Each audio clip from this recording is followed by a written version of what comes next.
දම් පිපාසාවෙන් පෙළෙන අපට දම් ගඟුලෙන් දුවතක්ගත් යතිවරයෙකුගෙන් දම් පැන් පිටක්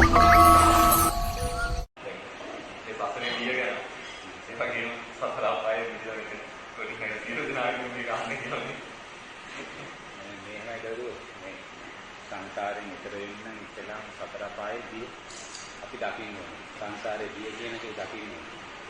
සංසාරේ දිය නොදකින්න දෙයක් එක්කෙනා අපේ කවදාකවත් මේ සංසාරේ ඈතර වෙන්නේ නැහැ. මොකද යා මේක දියක් හැටියට මේ කටුකභාවය යා දකින්නේ නැහැ. ඒ කටුකභාවයේ දකින්න කෙනාම තමයි සංසාරේ ඈතර වෙලා යන්නේ. එහෙනම් ඉතින් අපේ මේ ජීවිතේ අපි දුක කියලා බුදුරජාණන් වහන්සේ පටිච්චසමුප්පාද දේශනා කරන්නේ ජරා ව්‍යාධි මරණ ශෝක පරිදේව දුක්ඛ දෝමනස්ස පංච උපාදානස්කන්ධ දුක ප්‍රියයන්ගෙන් වෙන්වීම අප්‍රියන්හා එක්වීම කියන මේ සියල්ල දුක කියලා බුදුරජාණන් වහන්සේ දේශනා කරනවා. ඒකෝට අපි එහෙම දැක්කම අපි හිතනවා මේ දුකයි කියලා කියන්නේ මේ අපේ මේ ඇහැට පේන ලෝකයේ තුල ඔය මිනිස්යා විඳින්නා වූ දුක් තියෙන. දුක්පත්කම හේතුවෙන්, විද්‍ය හේතුවෙන්, ලෙඩ රෝග හේතුවෙන්. ඒකෝට අපි දකිනවා මේක තමයි දුක කියලා. නේද? සමාව ඒව දිහා බලලා මෙතන තමයි අපාය තියෙන්නේ කියලා තේරෙනවා නේද? මෙහි තමයි අපාය තියෙන්නේ. මේ විදිහ දුක මිනිස්සු මේක තමයි අපාය කියලා කියලා දැනට එනවා. නමුත් ලෝකේ සත්‍යා වින දුකත් එක්ක බැලුවාම අනාථ කඳවුරක මරණාසන්නව ළමෙක් හිටියත් එයාට පැන්ඩෝල් පෙත්තක් දෙන්න කෙනෙක් හරි ඉන්නවා. සමාජ සේවා සංවිධානයක් හරි තියෙනවා. මරුණත් වල්ව දාන කෙනෙක් හරි ඉන්නවා නේද? ඒ නිසා මේ සත්‍යා වැඩියෙන්ම දුක් විඳින්නේ සතර අපායේ සත්‍යාමයි. තේරෙනවද? ඔබත් මමත් පුතේ කල්ප ගානක් ඒ සතර අපායට වැඩිලා ඒ සතර අපායේ මේ මොහොතේ සත්‍යාන් විඳිනා වූ දුක විඳලා තියෙනවා. කල්ප ගණන් විඳලා තියෙනවා. තේරෙනවද? නමුත් දරුවෝ අපි පුදුමාකාර වාසනාවන්ත පිරිසක්. තේරෙනවද? ඒසා දරුණු වූ දුක්ඛ සතර අපායකින් මිදිලා අපිට මේ වගේ මේ ලස්සන මනුස්ස ජීවිතයක් ලබන්න පුතේ ඔබලා මහා පුණ්‍යවන්ත පිරිසක්. ගිය ජීවිතයේදී ඔබලා මහා පින්කම් කරපු අය. සීලය අප්‍රමාණ විදිහට ආරක්ෂා කරපු අය, සද්ධර්ම ශ්‍රවණය කරපු අය, කල්යාණ මිත්‍ර ආශ්‍රය ලැබපු අය. ඒ නිසා තමයි පුතේ ඇස් අන්ධ මිනිස්සු කෝටි ගාණක්, ලක්ෂ ගාණක් ජීවත් වෙන ලෝකේ අපිට මේ ඇස් දෙකක් ඇතුව ඉපදෙන්න පුළුවන්. අනිත් ආයතන හය අඩුපාඩු වලින් තොරව ඒ අඩුපාඩු සහිත ලෝකයා තුල අපිට ඉපදෙන්න පුළුවන් වුණේ අපි පෙර සංසාරේ ඒ පින් කරපු නිසා. ඒ වගේ පුතේ මේ මිත්‍යා දෘෂ්ටික ලෝකයක් තියෙන කෝටි ප්‍රකෝටි ගාණක් මිනිස්සු මිත්‍යා දෘෂ්ටිකයි. ඒගොල්ලෝ මැරුණට පස්සේ ඉපදෙනවා කියන කාරණේ දන්නේ නැහැ. දන් දුන්නට පස්සේ ඒකේ ආනිසංස තියෙනවා කියන කාරණේ දන්නේ නැහැ. තමන්ගේ අම්මා තාත්තා මැරුණට පස්සේ ප්‍රේතෙක් වෙනවා, නිරිසතෙක් වෙනවා, මිනිස්සෙක් වෙනවා කියන කාරණේ ඒගොල්ලෝ දන්නේ නැහැ. ඒතරකොට ඒ සියල්ල දැනගන්න පුළුවන් ධර්මයක් සරණ කරගෙන ඉපදෙන්න අපිට පුළුවන්කම ලැබුණා නේද? කෝටි ප්‍රකෝටි ගානකට ඒ වාසනාවේ අයිති අහිමි. ඒ අහිමි ලෝකයා අතර ඔබලා ඒක හිමි කරගෙන ඉපදෙන්න පුළුවන්කම ලැබුණා. මේ තුන් ලෝකයේම දැක්ක ලෝතුරා බුදුරජාණන් වහන්සේගේ ශ්‍රාවකයෝ හැටියට අපි ඒ උපත්යේ ලැබෙපු දේ පෙර සංසාරේ අපි කළා වූ අප්‍රමාණ කුසල කර්මය නිසාමයි. නමුත් දරුවෝ එහෙම අපි මේ ජීවිතේ අපි ලැබුවා නම් අපි කරපු දේවල් වෙන කවුරුත් කරපු දෙයක් නෙමෙයි. දෙවියෙක් බ්‍රහ්මයෙක් ඔබලා අම්මා තාත්තා දුන්න ජීවිත නෙමෙයි. ඔබලා විසින් කරගත්තා වූ කුසල කර්ම තුලින් ඔබලා ලැබුවා වූ ජීවිතය මේක. ඒතකොට ඔබලා ලැබුවා වූ ජීවිතේදී මේ ජීවිතේදී මහත්මයෝ අපිට මේ ජීවිතේ අරන් යන්න පුළුවන් උපරිම ඉහළ තලයකට අරන් යන්න අපි දක්ෂ වෙන්න ඕනේ. එතකොට මේ සම්මා සම්බුද්ධ ශාසනය තුළදී ලෞතුරා බුදුරජාණන් වහන්සේගේ මාර්ගය උපයෝගී කරගෙන අපිට යන්න තියෙන උපරිම තැන තමයි භව නිරෝධය කියන තැන, අරිහත් භාවය කියන තැන. නමුත් මහත්වෝ යමෙක් නිවන් මාර්ගයට අවතීර්ණ වුණා කියන්නේ එයා සතර අපායෙන් මිදෙන තැනටපත් වුණාට පස්සේ. සතර අපායෙන් මිදෙනවායි කියන්නේ මහත්වෝ සෝවාන් ඵලයටපත් වෙනවා කියන තැන. ඒ කියන්නේ යමෙක් සෝවාන් ඵලයටපත් වෙච්ච මොහොතේ තමයි යා නිවන් මාර්ගයට අවතීර්ණ වෙන්නේ. එතන මෙයා නිවන් මාර්ගයට අවතීර්ණ වෙලා නැහැ. ඒ නිසා මුලින්ම අපි උත්සාහ ගන්න ඕනේ සෝවාන් ඵලය කියන තැනට මෙන්න මේ සතර අපායෙන් මිදුණායි කියන තැනටපත් වෙන්න.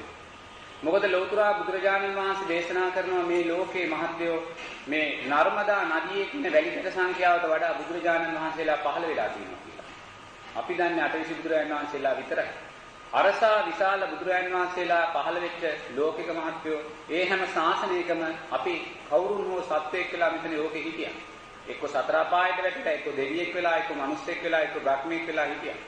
අපි මේ දන් දුන්නා වගේ ඔබලා ඔය සියතින්ම ලෝතුරා බුදුරජාණන් වහන්සේලාට සංසාරේ අප්‍රමාණ දන් දුන්නා. පසේ බුදුරජාණන් වහන්සේලාට දන් දුන්නා. මහරහත් මහෞත්මයන් වහන්සේලාට දන් දුන්නා. නමුත් උන්වහන්සේලා නිවි සැනසී ගියත් අපි තාම දන් දෙනවා. දන් දෙමින් අපි තවත් මොකද ප්‍රාර්ථනා කරන්නේ? සැප. ලබන ජීවිතයේ දෙවියෙක් වෙන්න. ලබන ජීවිතයේ ශාස්ත්‍රීය මිනිසෙක් වෙන්න. මේ ජීවිතේ අපි කරන්නා වූ දේවල් ශාස්ත්‍රීය භාවයට පත් කරගන්න. එතකොට අපි දන් දීම තුළින් අපි මොකක්ද සකස් කරන්නේ? තෘෂ්ණාව. දන් දෙන්නේ තෘෂ්ණාව සකස් කරගෙන. භවයේ මොකක් හෝ කැමැත්තක් ප්‍රාර්ථනා කරගෙන. එතකොට චතුරාර්ය සත්‍යදී බුදුරජාණන් වහන්සේ දේශනා කරනවා තෘෂ්ණාව සකස් වුණා නම් පුතේ ඒකෙ තුලින් දුකට හේතුව තමයි තෘෂ්ණාව කියන්නේ. ඒ නිසා ඔබ තෘෂ්ණාව නම් දන් දීම තුළින් සකස් කරගන්නේ.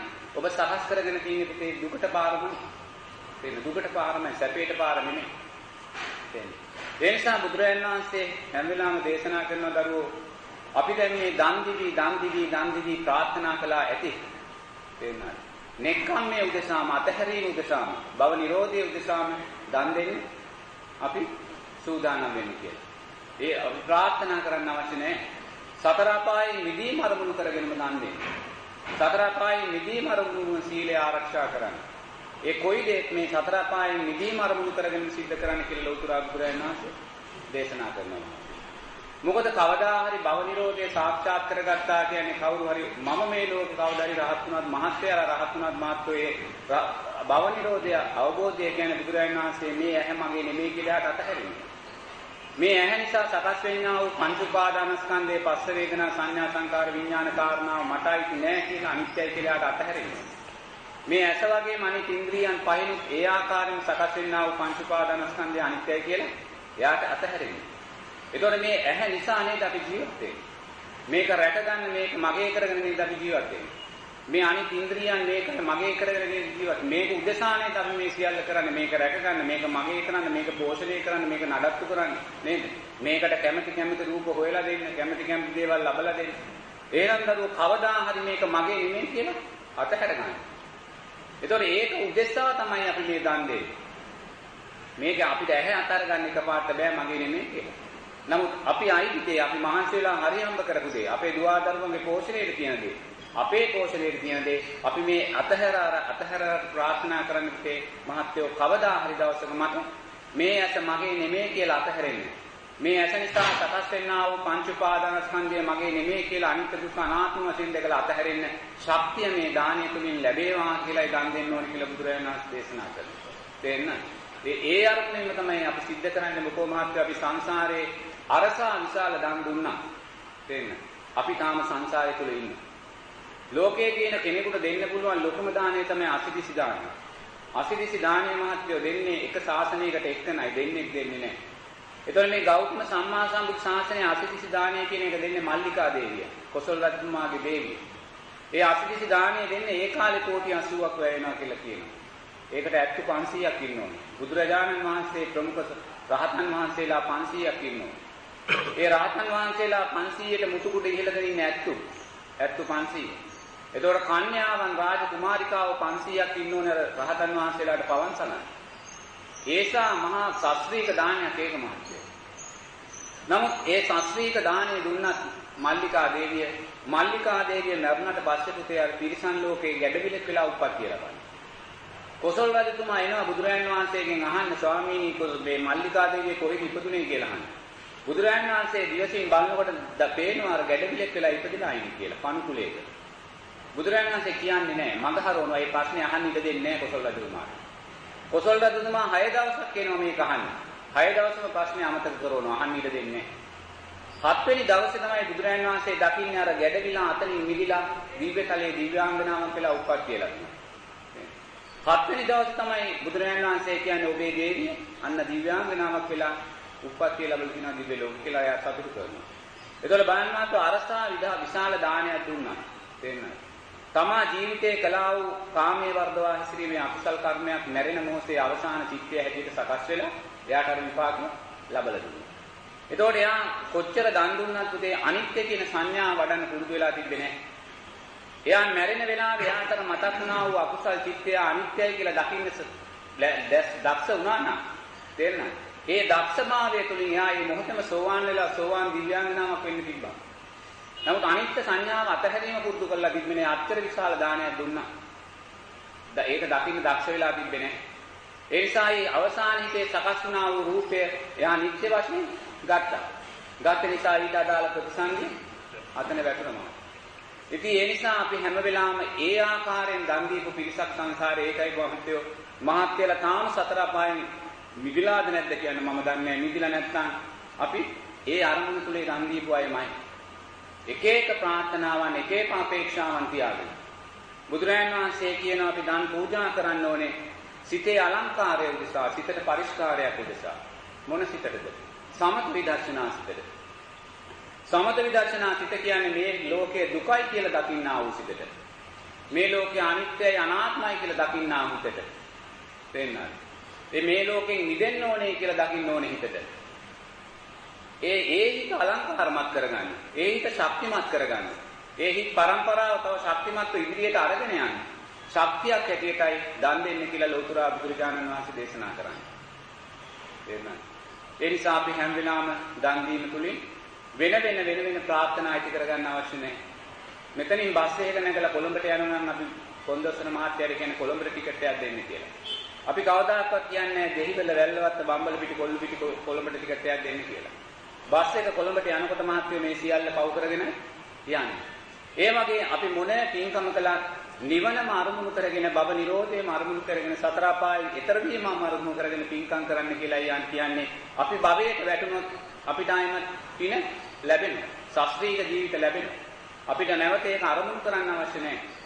අතන අරමුණ හිත පිහිටවගෙන පින්කම් කරන්න කියලා බුදුරජාණන් වහන්සේ දේශනා කරන්නේ.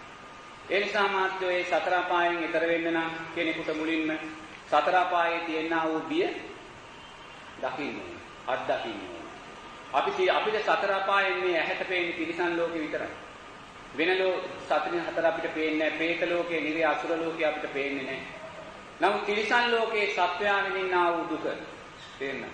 එයාට ප්‍රශ්නයක් ආවොත් එයාට ඒ දුක කියන්න කෙනෙක් නැහැ. പ്രേත ලෝකේ പ്രേතයෙකුට ප්‍රශ්නයක් ආවොත් දුක කියන්න කෙනෙක් නැහැ. සමහර പ്രേතයෝ බුදුරජාණන් වහන්සේ දේශනා කරනවා උප්පත්තිය ලබනකොටම එයාට මේ කටක් නැහැ. අපිට මේ මුඛයේ තියෙන කට. නමුත් මේ പ്രേතයාට කටක් පිළිටන්නේ නැහැ. මේ කට ඇලිලා පුූට් වෙලා, සමින්ම පුූට් වෙලා පිළිටන්නේ. මොකද එයාට මුළු പ്രേත ජීවිත කාලේම ආහාරයක් ගන්න පින නැහැ. ජීවත් වෙලා ඉඳි දන් දුන්නේ නැහැ.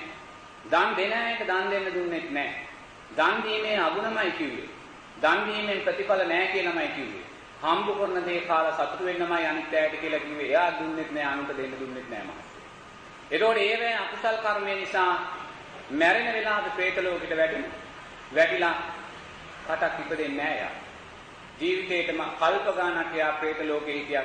එයා ඒ කුසගින්න විඳිනින් කුසගින්න අත්දකින්න කුසගින්න වේදනාව ධර්මයෙන් එයා ජීවත් වෙන්නේ. සමහර പ്രേතයෝ ඉන්නවා මහත්තයෝ പ്രേතය උත්පත්තිය ලැබුණකොට මෙයාගේ මේ මුළු කටම කුණු වෙලා වන වෙලා කතා කරන්න බෑ වන වෙලා. ඒ වනය කවදාකවත් හොඳ වෙන්නේ නැහැ. පෙර මනුස්ස ජීවිතයේදී මුසාවාද කිව්වා.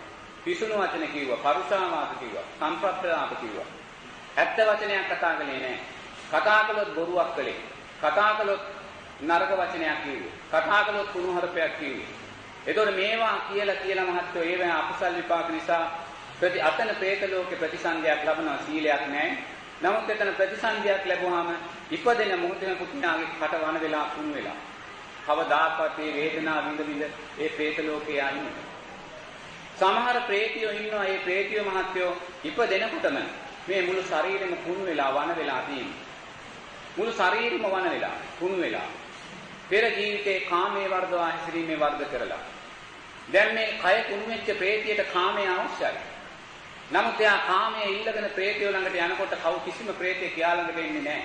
එන්නේ සුදුසු ස්වභාවය නැහැ. මුළු ශරීරෙම කුණු වෙලා ශරීරෙම වන වෙලා. ඒතර මහත්තයෝ මේවා කියන්න මේවට බෙහෙත් ගන්න කියලා මේවට මේ කසාය බොන්න කියලා ඒගොල්ලන්ට කරන්න දෙයක් නැහැ.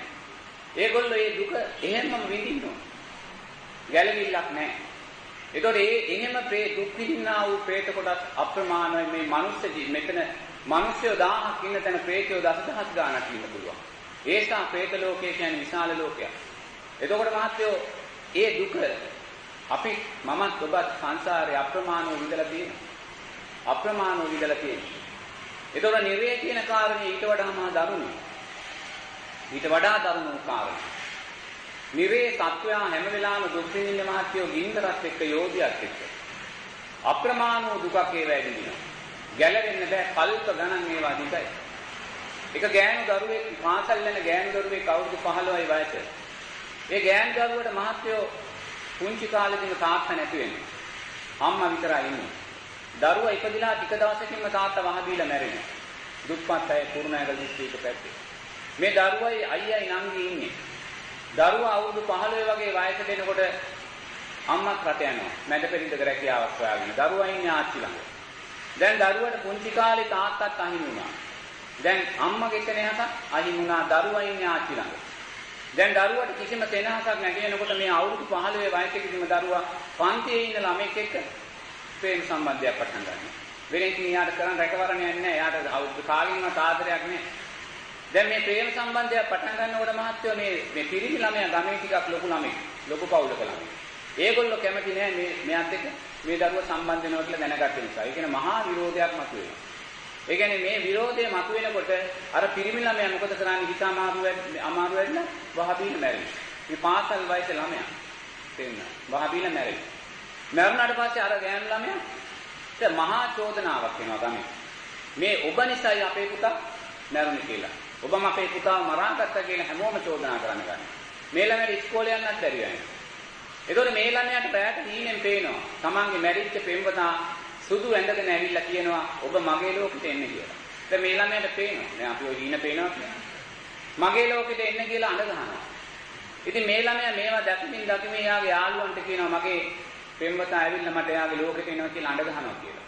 මේම කියාදි මහත්තයෝ මේ ළමයට ඉස්කෝලේ යන්න බැරි වෙනවා. ඒ තරමට මිනිස්සු මේ ළමයාට චෝදනා කරනවා ඔබ නිසායි මේ අපේ දරුවා මැරුණේ කියලා. මෙහෙම ඉන්නකොට මේ ළමයා තීරණය කරනවා මම දිවි නසා ගන්නවා කියලා. හරි කැමැත්තෙන් එයා තීරණය කරගන්නවා.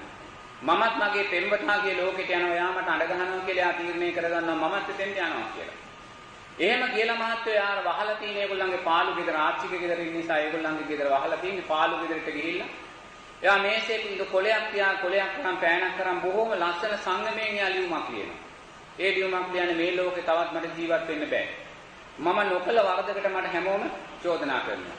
මගේ පෙම්වතා යාගේ ලෝකේ ඉඳන් මට එන්න කියනවා. ඒ නිසා මම මගේ පෙම්වතාගේ ලෝකෙට යනවා. බොහොම පැහැදිලියෙන් එයා ඒ ලියුම ලියන්නේ. මම මිය ගියාට පස්සේ මගේ දේහයට මල් කපුරු දෙකක් තියනවා. එකක් මට, එකක් මියගියේ පෙම්වතාට. මගේ දේහය වැල්ලුවට පස්සේ ඒ කනත්තේ වල්ලපු තැන මල් ගස් දෙකක් හිටවන සුදු මල් ගස්. එකක් මට, එකක් මගේ පෙම්වතාට. බොහොම සංයමයෙන් යා ලියුම ලියන. හරි කැමැත්තෙන් යා මැරෙන්න යන්නේ. දැන් මෙයා මෙහෙම ලියුම ලියලා මහත්තයෝ ලියුම බහලා කියලා බාල්කෙට ලණුවක් දාලා මෙයා මොකක් හරි කියලා එල්ලෙනවා. එල්ලෙන්නේ කැමැත්තෙන්. තේරෙනවද? තාම බෙල්ලට තොණ්ඩු දාගෙන ඉන්නේ හරි කැමැත්තෙන් මම මැරෙනවා කියන අර තීන මේ කලකිරීම නිසා. නමුත් මහත්තයෝ තොණ්ඩුව දාලා අර මොකක් හරි තීන මේ මේසේ හරි මොකක් හරි පයින් ගහලා කල්ලු කරන්නේ බැලු පල්ලෙහාට බර වැටෙන්නේ. නමුත් එයා පයින් ගහලා අර පෙරලනකොට පුතේ මේ තොණ්ඩුව වැටලා හිර වෙන ගමන් එයා මැරෙන්නේ නැහැ. එහෙම මැරෙන්නේ නැහැ. එයා මේ උගුරු දණ්ඩ කඩන්න ගන්නවා. එයාගේ බර අඩුයි අවුරුදු 15 ගෑනු ළමයි. මෙහෙම එල්ලුනේ තමයි උගුරු දණ්ඩ කැඩලා නැහැ. මෙයා උගුරු දණ්ඩ කඩා ගන්න පුතේ දඟලලා අප්‍රමාණ වෙහසක් කරන් කියන. මොකද එයා හදන්නේ දැන් බේරෙන්න. එයාට බේරෙන්න ක්‍රමයක් නැහැ. මේෂේ පෙල්ලලා නැගින් කියන්නේ දෙයක් නැහැ. කෑ ගැහුවට සද්දයක් එන්නේ නැහැ. දඟලලා මහා වේදනාවක් ඉඳලා වෛරයක්, ක්‍රෝධයක් එයා පිළිබඳ ඇති කරගෙන වෙන කවුරුත් නෙමෙයි. එයානේ මේ සියල්ල කරගන්නේ. එයා පිළිබඳ වෛරයක්, එයා පිළිබඳ ද්වේෂයක් එයාට සකස් වුණේ. ඒ තරම්ම ද්වේෂයක්, වෛරයක් එයාට සකස් වුණා. මොකද මැරුන්නේ නැහැ. එයාට දඟලලා එයා උගුරු දණ්ඩ කඩා ගන්නවා. අවසානයේදී මහා කොහොම හරි කළා එයා මැරුණා. දැන් මහත්තයෝ මේ අවුරුදු 15 ගෑන් ළමයි නේද? ඒක දැන් අපි සමහර විට අපි හිතනවා මෙයා මැරුණාට පස්සේ මෙතන ගිහිල්ලා උපත ලබන්නේ නැහැ කියලා. ඒ වගේ දැන් අපි දැක්කොත් එහෙනම් මේ අවුරුදු 15 ළමයා කොහෙද උප්පත්තිය ලැබුවේ කියලා බලන්න කොහෙද අපි හිතන්නේ උප්පත්තිය ලැබුවා කියලා. එයා සුදු මල් වට්ටි ගැන කියනවා සුදු මල් ගස් වවන්න කියලා කියනවා නේද? අර ලස්සනට ලියුම ලියලා තියෙනවා. නමුත් මහත්තයෝ ඒක ස්වාමීන් වහන්සේ කෙනෙක් කර්මණු කරවන්න මේ ගෑනු ළමයා කොහෙද උප්පත්තිය ලැබලා දෙන්නේ කියලා. එතකොට එයාට පේන්නේ මහත්තයෝ මහා ප්‍රභාස්වර ගිනි දාලා. ඒ ගින්නේ අඟුරු නෑ, දුම් නෑ. කළු පාටක් වෙන පාටක් නෑ. මහා ප්‍රභාස්වර රත්තරන් පාටින් නගින්නා වූ ගිනි ජාලාවක්. ඒ ගිනි ජාලා ඕනනම් හාමුදුරුවන්ට මේ අඩි 10 ප්‍රමාණයට දකින්න පුළුවන්. ඒක අඩි 100 ප්‍රමාණයට ඕනනම් අඩි 100 ප්‍රමාණයට දකින්න පුළුවන්. ඒක මේ ලංකාව තරම් ලොකු කරලා දකින්න ඕන නම් ඒ සා ප්‍රමාණයට ඒක දකින්න පුළුවන්. ඒතකොට දරුවෝ ඒකෙන් කියන්නේ මොකද්ද? අර දරුවා අර ගිනි නිරේ වැටිලා පිච්චිලා දුක් විඳිනවා. තේන්නේ? ඒතකොට බලන්න අරසා තරුණ දරුවෙක්. හොඳේ. ඒ තරම් දරුණු අගාධයකට නිරේකට වැටෙන මොකක් නිසාද? අනුන් කෙරෙහි සකස් කරගන්නා වූ ක්‍රෝධයට වඩා තමා කෙරෙහි සකස් කරගන්නා වූ ක්‍රෝධය බලවත්. මොකද අතනදී එල්ලිලා මැරෙන්නේ නැතුව අර මරණ බය මේ වේදනාවෙන් දඟලනකොට එයාමයි මේක කරන්නේ. එයා පිළිබඳ දේශය සකස් වුනේ. එයා පිළිබඳ වෛරය සකස් වුනේ. ඒතර බලන්න මොනසා දුකක් එයාට දැන් මේ මොහොතේ විඳිනව නැද්ද? ඈ ඒ දුක පුතේ අපි සංසාරේ කොච්චර විඳින්නේ නැද්ද? අපි සංසාරේ කොච්චර ඒ දුක විඳින්නේ නැද්ද? එතකොට මේ හාමුදුරුවෝ ඊට පස්සේ කල්පනා කරලා බලනවා දැන් මේ ළමයා අවුරුදු 15 මේ ළමයෙකුට මේ තරම් දරුණු දුකක් වෙන්න හේතුව මොකද්ද කියලා. මොකද අවුරුදු 15 ළමයි කැයි මෙච්චර මෙහෙම හේතුව. පුංචි කාලේ තාත්තා මැරෙනවා. අවුරුදු 15 දී අම්මා හැරලා යනවා. මේ අවුරුදු 15 දී හිටිය පෙම්වතත් වහබීලා මැරෙනවා.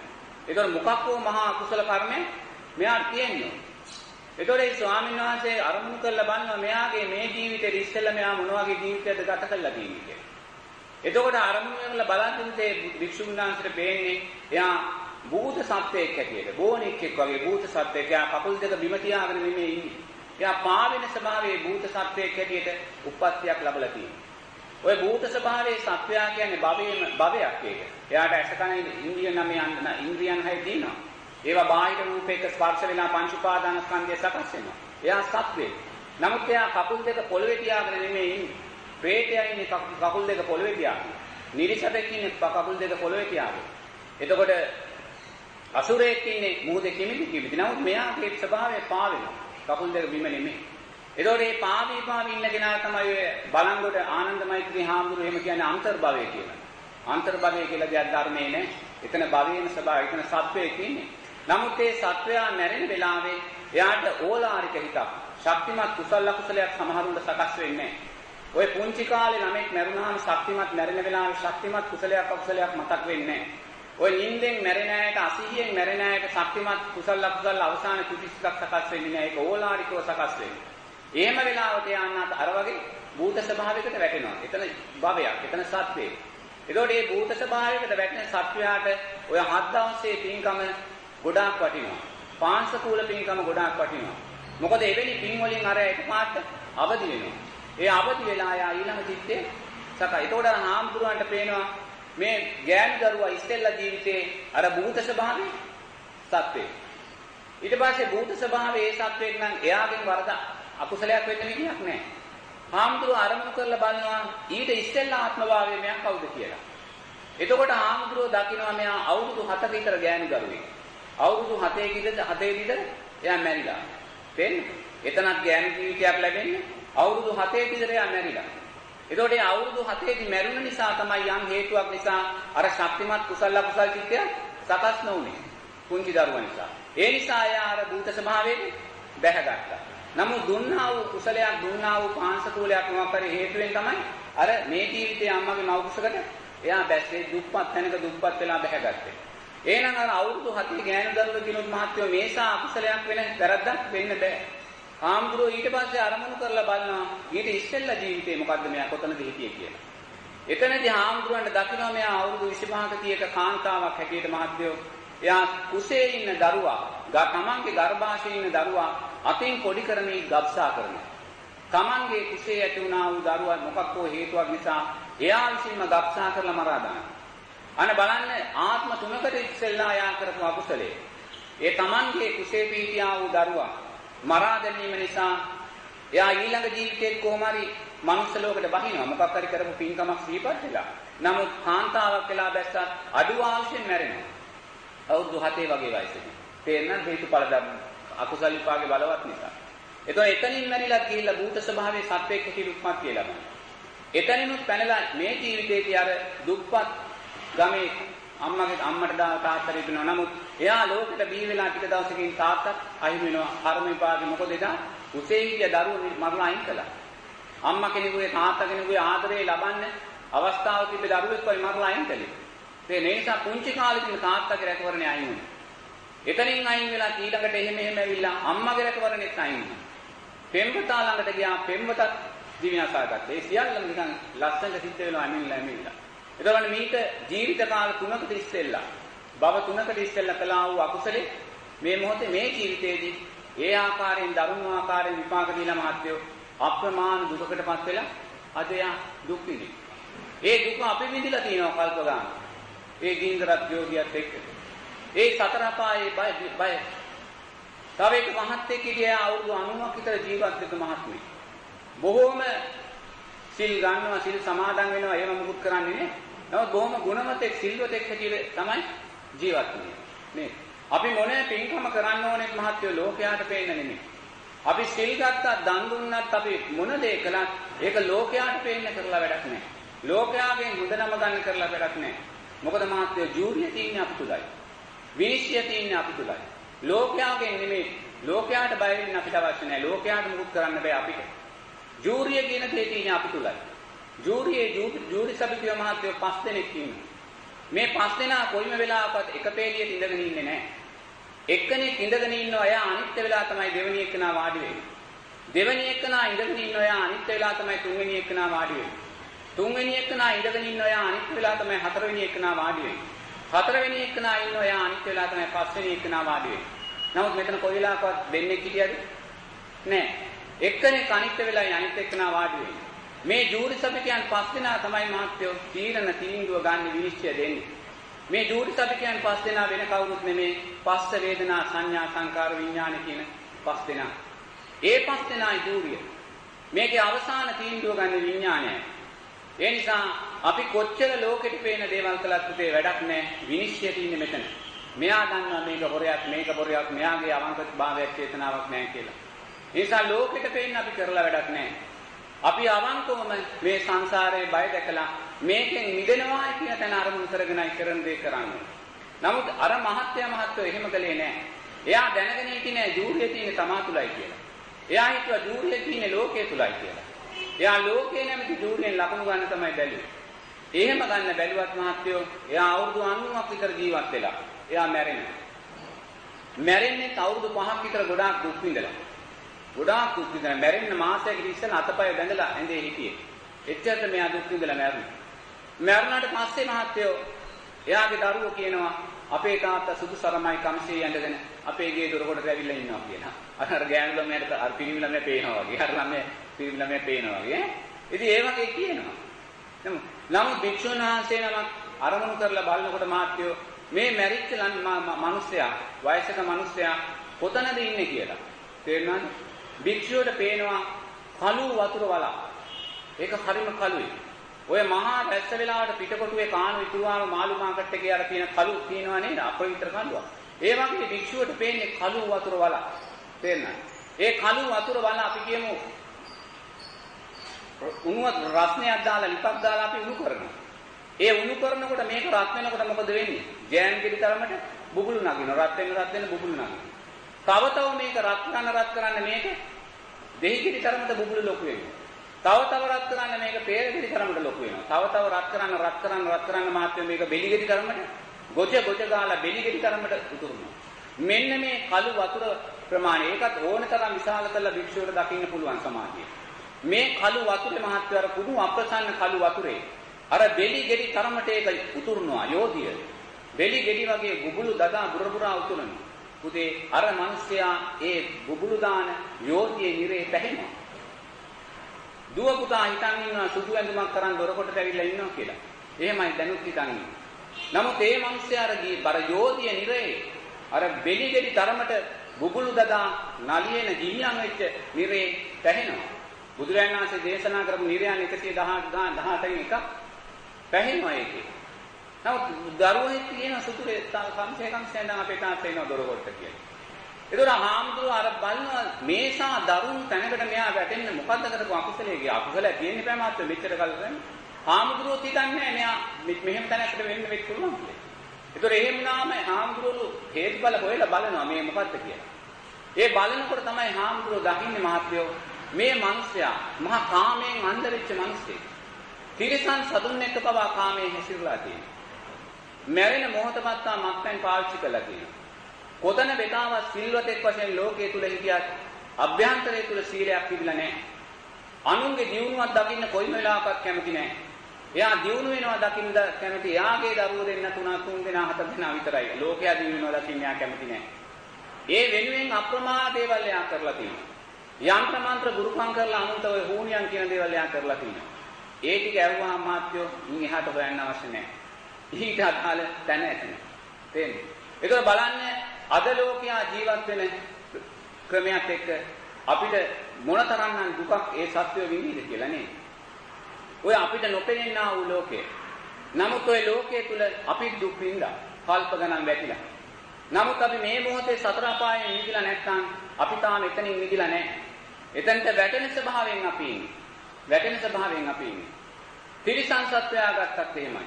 තිරිසන් සත්වයේකට තමන්ගේ දුක කියන්න කෙනෙක් නැහැ. අර එක කුළුමීම ගෑන සතෙක් අපි දැක්කා පැටියෙක් දාන්න ගියා. පැටිය හිර වුණා. කියන්න කෙනෙක් නැහැ.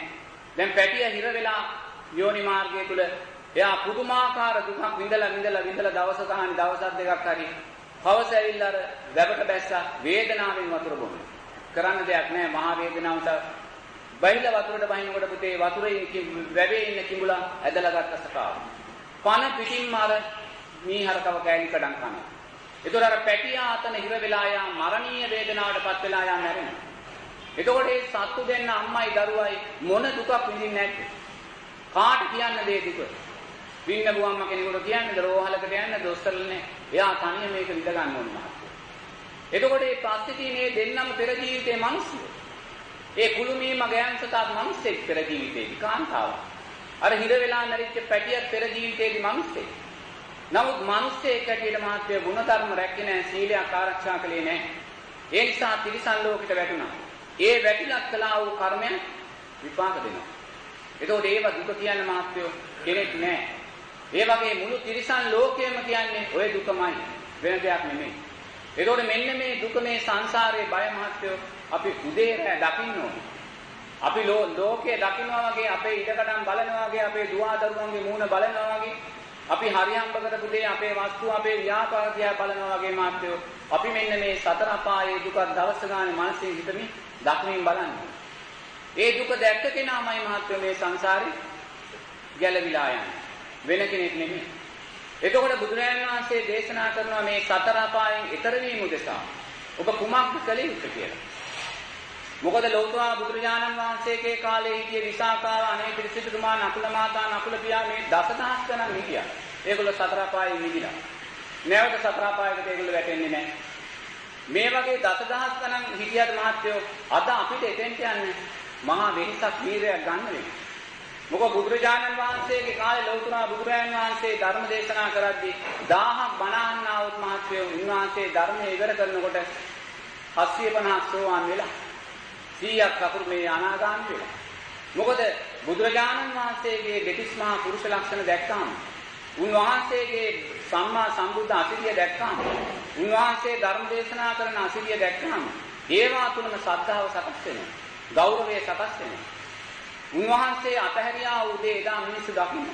අර රම්‍ය සුරම්‍ය සුබ මහා මාලිගා අතරින් අර මේ යසෝදරා වගේ පංච කල්යාණියක් එක මොහොතින් අතහැරලා දානවා.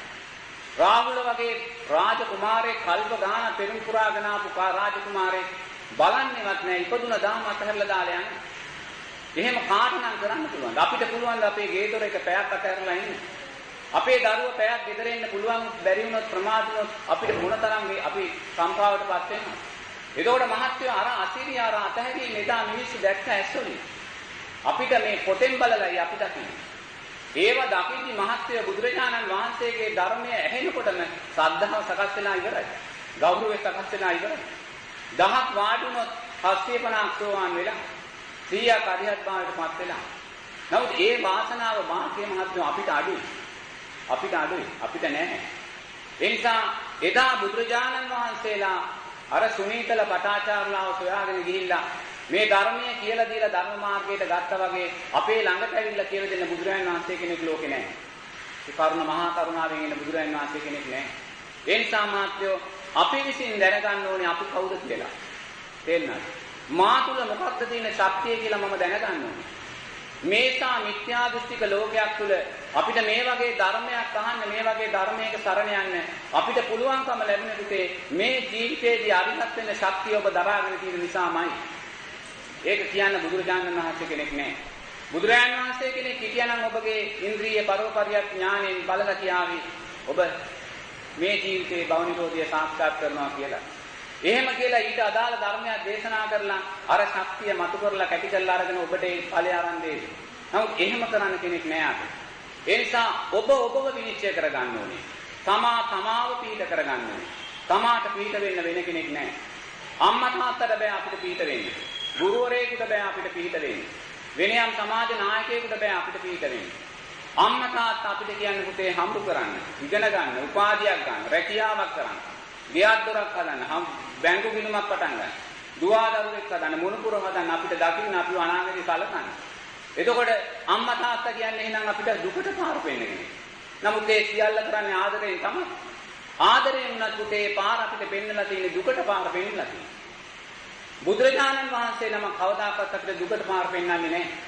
අපි මේක මොහොතෙන් හරි එක මොහොතකට හරි ඔසවා තබන්න තමයි බුදුරජාණන් වහන්සේ පාර පෙන්නන්නේ. අර ජත්ත කියලා තරුණයෙක් හිටියා බුදුරජාණන් වහන්සේ කාලේ. ජත්ත දිසාපාමොක් ළඟට ගිහිල්ලා ධර්මයේ ඉගෙනගෙන අම්මා තාත්තට බණ ඇවිල්ලා දාලා ශිල්ප පෙන්නනවා. ශිල්ප පෙන්නුවාම අම්මා තාත්තා සතුටටපත් වෙනවා.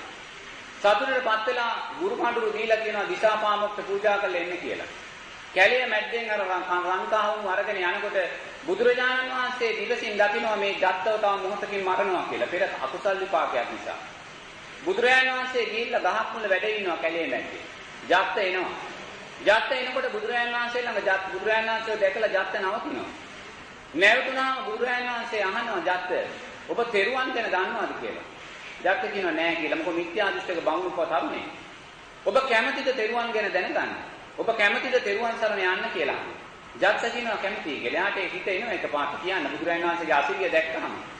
ඒතකොට ඊට පස්සේ බුදුරජාණන් වහන්සේ ජත්තව තෙරුවන් සරණ පිහිටනවා. තෙරුවන්ගේ ගුණ ප්‍රකාශ කරනවා.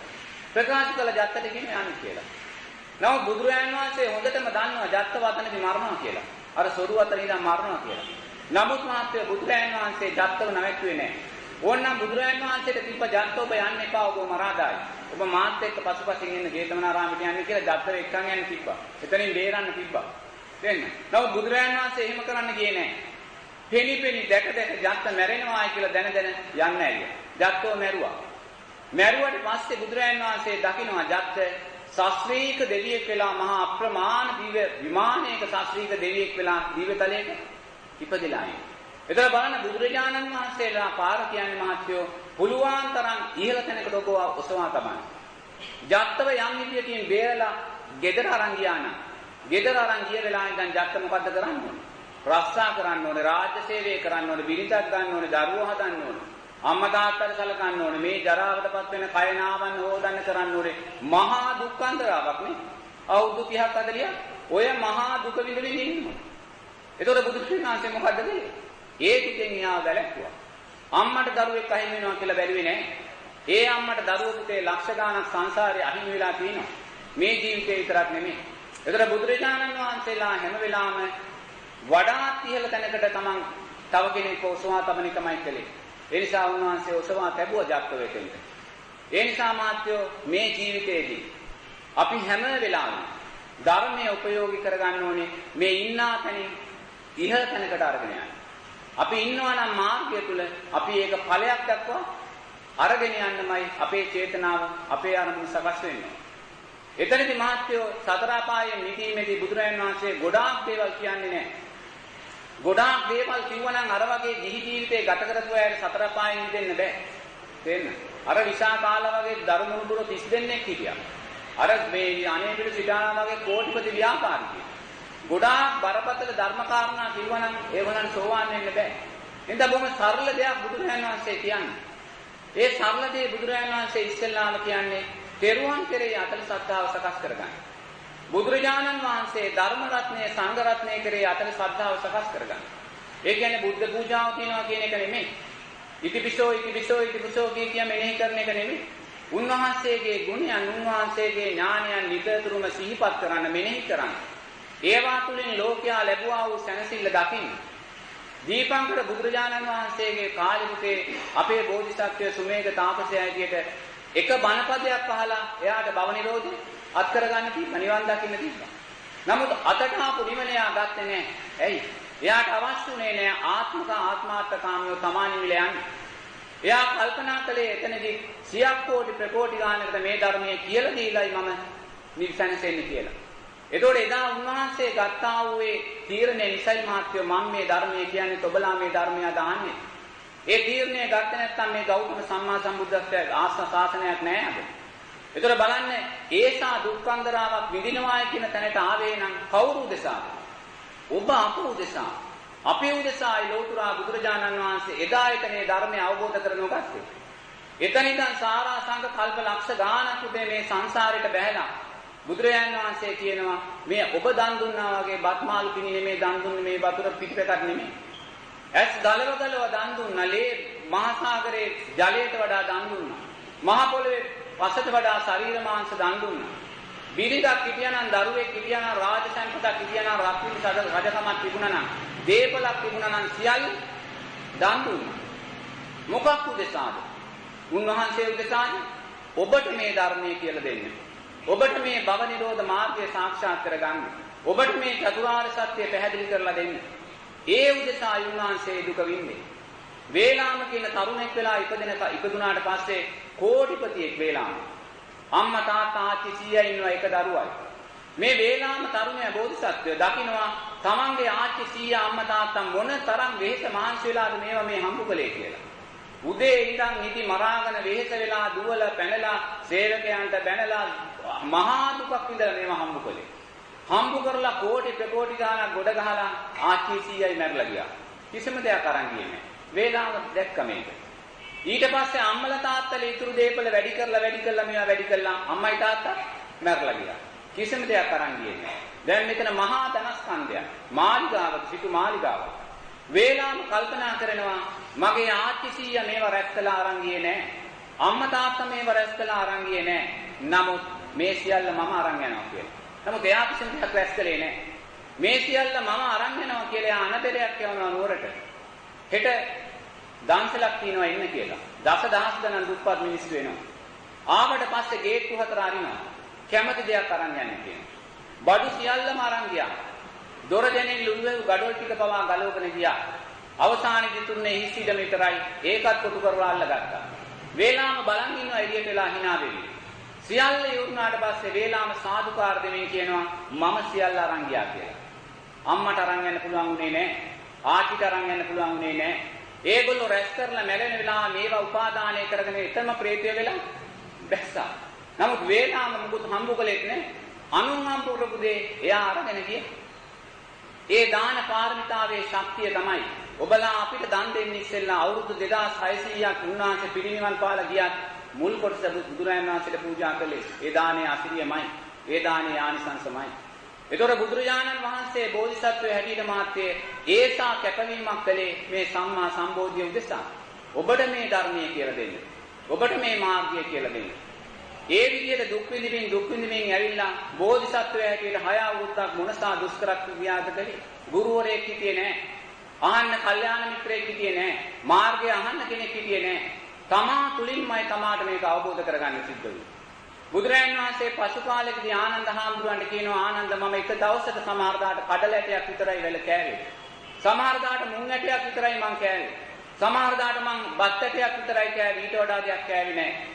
මොකද මං කල්පනා කළා දුක තුලින් ධර්මය අවබෝධ කරගන්න පුළුවන් කියලා. අත්ත කියලා මතානුയോഗය තුලින් ධර්මය අවබෝධ කරගන්න පුළුවන් කියලා. මං සමහර දාට මට ඇවිදින්න පණ නැහැ. කකුල් දෙකෙන් හිට ගන්න පණ නැහැ. මං බඩ ගාගෙන හරක් ගාල් වලට ගිහිල්ලා අර ගොපල්ල යනකන් ඉඳලා අර හරක් තනකුඩු වලට ගිහිල්ලා මං කිරි උරාගෙන බිව්වා. හරක් මට පයින් ගැහුවා. මට කලන්තේ දාලා එතනම මම වැටුණා.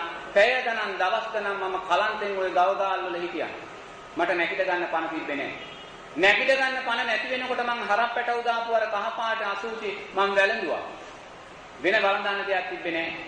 ඒතකොට ඒසා දුකක් බෝධිසත්වයේ වින්දේ කවුරු උදෙසාද? ඔබට මේ ධර්මය කියලා දෙන්න. ඔබට මේ ධර්මය අවබෝධ කරලා දෙන්න. සුනීතලට සෝපාකලට පටාචාරලට මේ ධර්මය අවබෝධ කරලා දෙන්න. ඒසා දුකක් විඳලා මහත්යෝ උන්වහන්සේ පස්සේ අත්ත කියලා මතාන යෝගයේ තුලින් මේ ධර්මයේ දකින්න බෑ කියලා අවබෝධ කරගන්න. උන්වහන්සේ එතනින් මධ්‍යම ප්‍රතිපදාවට එනවා. ධර්මය අවබෝධ කරගන්න. ඒ අවබෝධ කරගත්ත දවස් ඉඳන් 45 අවුරුද්දක මහත්යෝ උන්වහන්සේ මොකද්ද කළේ? සෙරෙප්පු දෙකක් නැහැ. වාහනයක ගිහිල්ලා නැහැ. මේ කකුල් වල දියපට්ට මත වෙනකන් ගම්නියම්කම් ඇවිදයිද මොකේ නැති බැරි දුප්පත් මිනිස්සු හොයා ධර්මයේ කියා සැනසුවා. එහෙම තනසලා පිරිනිවන් මංචකේ සැතපීලා කිව්වේ අනිච්චාවත සංඛාරා. ලෝකයේ සැපයි කියලා නෙමෙයි. හොඳට කාලා බීලා ජීවත් වෙන දරුවෝ හදන්න කියලා නෙමෙයි. මහන්සි වෙලා හම්බ කරන්න කියලා නෙමෙයි. මහන්සි වෙලා ඉගෙන ගන්න කියලා නෙමෙයි. ඒ මොන දේ කළත් අනිච්චාවත සංඛාරා සියලු සංස්කාරය අනිත්‍යයි. පිරිනිවන් පාන මොහොතේ මහත්යෝ කිව්වේ ලෝකයේ දුකයි කියලා. මේ දුකෙන් මිදෙන්න කියලා බුදුරජාණන් වහන්සේ කිව්වේ. ඒ මහා කරුණා සමාපත්තිය තමයි පුතේ බුදුරජාණන් වහන්සේගේ ගුණය කියන්නේ. උන්වහන්සේ අවබෝධ කරගත්ත ඥානය තමයි මේ සම්මා සම්බුද්ධ ඥානය. උන්වහන්සේට එක මොහොතින් කියන්න පුළුවන් පුතේ ඔබතුමා අවුරුදු බබ 1000 2000 3000 4000 ලක්ෂයක් ඈතට ඉපදිලා හිටියේ කොහෙද කියලා. పూర్වේ නිවාසානස ඥානය. වෙනෙක් මැරිලා නම් ඉපදුනේ කොහෙද කියලා චතුපපාත ඥානයෙන් කියන්න පුළුවන්. කෙනෙක් ආශ්‍රයයන් ශ්‍රවණය කළා නැති කළා නම් ඒක එක මොහොතින් දකින්න පුළුවන්. ඉන්ද්‍රිය ධර්මයන් දිහා බලලා යාගේ ඉන්ද්‍රිය ධර්මයන්ගේ බල ධර්මයන්ගේ ස්වභාවය දකින්න පුළුවන්. එක මොහොතෙන් ඕනම දිව්‍ය තලයකට බ්‍රහ්ම තලයකට පැන නගින්න පුළුවන්. මුළු සහස්‍රී ලෝක ධාතුවටම දකින්න පුළුවන්. ඒ සම්මා සම්බුද්ධ ඥානය අසිරිය. ඒ සම්මා සම්බුද්ධ ඥානය අසිරිය දකිමින් හිතමින් මහත්වෝ අපි සද්ධාව සකස් කරගන්නවා. මේ බුදුරජාණන් වහන්සේ මේ මගේ බුදුරජාණන් වහන්සේ උන්වහන්සේ හැර මේ ලෝකයේ මේ යථා ස්වභාවය කවුරුනම් කියන්නද කවුරුනම් දකින්නද? ක්‍රිස්තුස් වහන්සේට පුළුවන් වුණාද එහෙම දෙයක් දකින්න? පුළුවන් වුණා. උන්වහන්සේ අදත් භවයේ යම් තැනක ඉන්නවා. එක හාමුදුරුවෝ කෙනෙක් අරමුණු කරලා වන්නවා ක්‍රිස්තුස් වහන්සේ කොතනද ඉන්නේ කියලා. ක්‍රිස්තුස් වහන්සේ කොතනද ඉන්නේ කියලා අරමුණු කරලා බලනකොට මහත්වෝ හාමුදුරුවන්ට පේනවා විශාල මන්දිරයක්. ඒ මන්දිරයේ හරියට හිමෙන් හදපු මන්දිරයක් වගේ. ඒක හිමෙන් නිර්මාණය කරපු මහා ශාස්ත්‍රීය විශාල මන්දිරයක්. ඒ මන්දිරයේ තුලින් මතුවෙනවා පුද්ගලයෝ 10 දෙනෙක් විතර. තේන්න. ඒ 10 දෙනා එකපාරට පේළියට හිට ගන්නවා. තේන්න. එක පේළියට හිට ගන්නවා.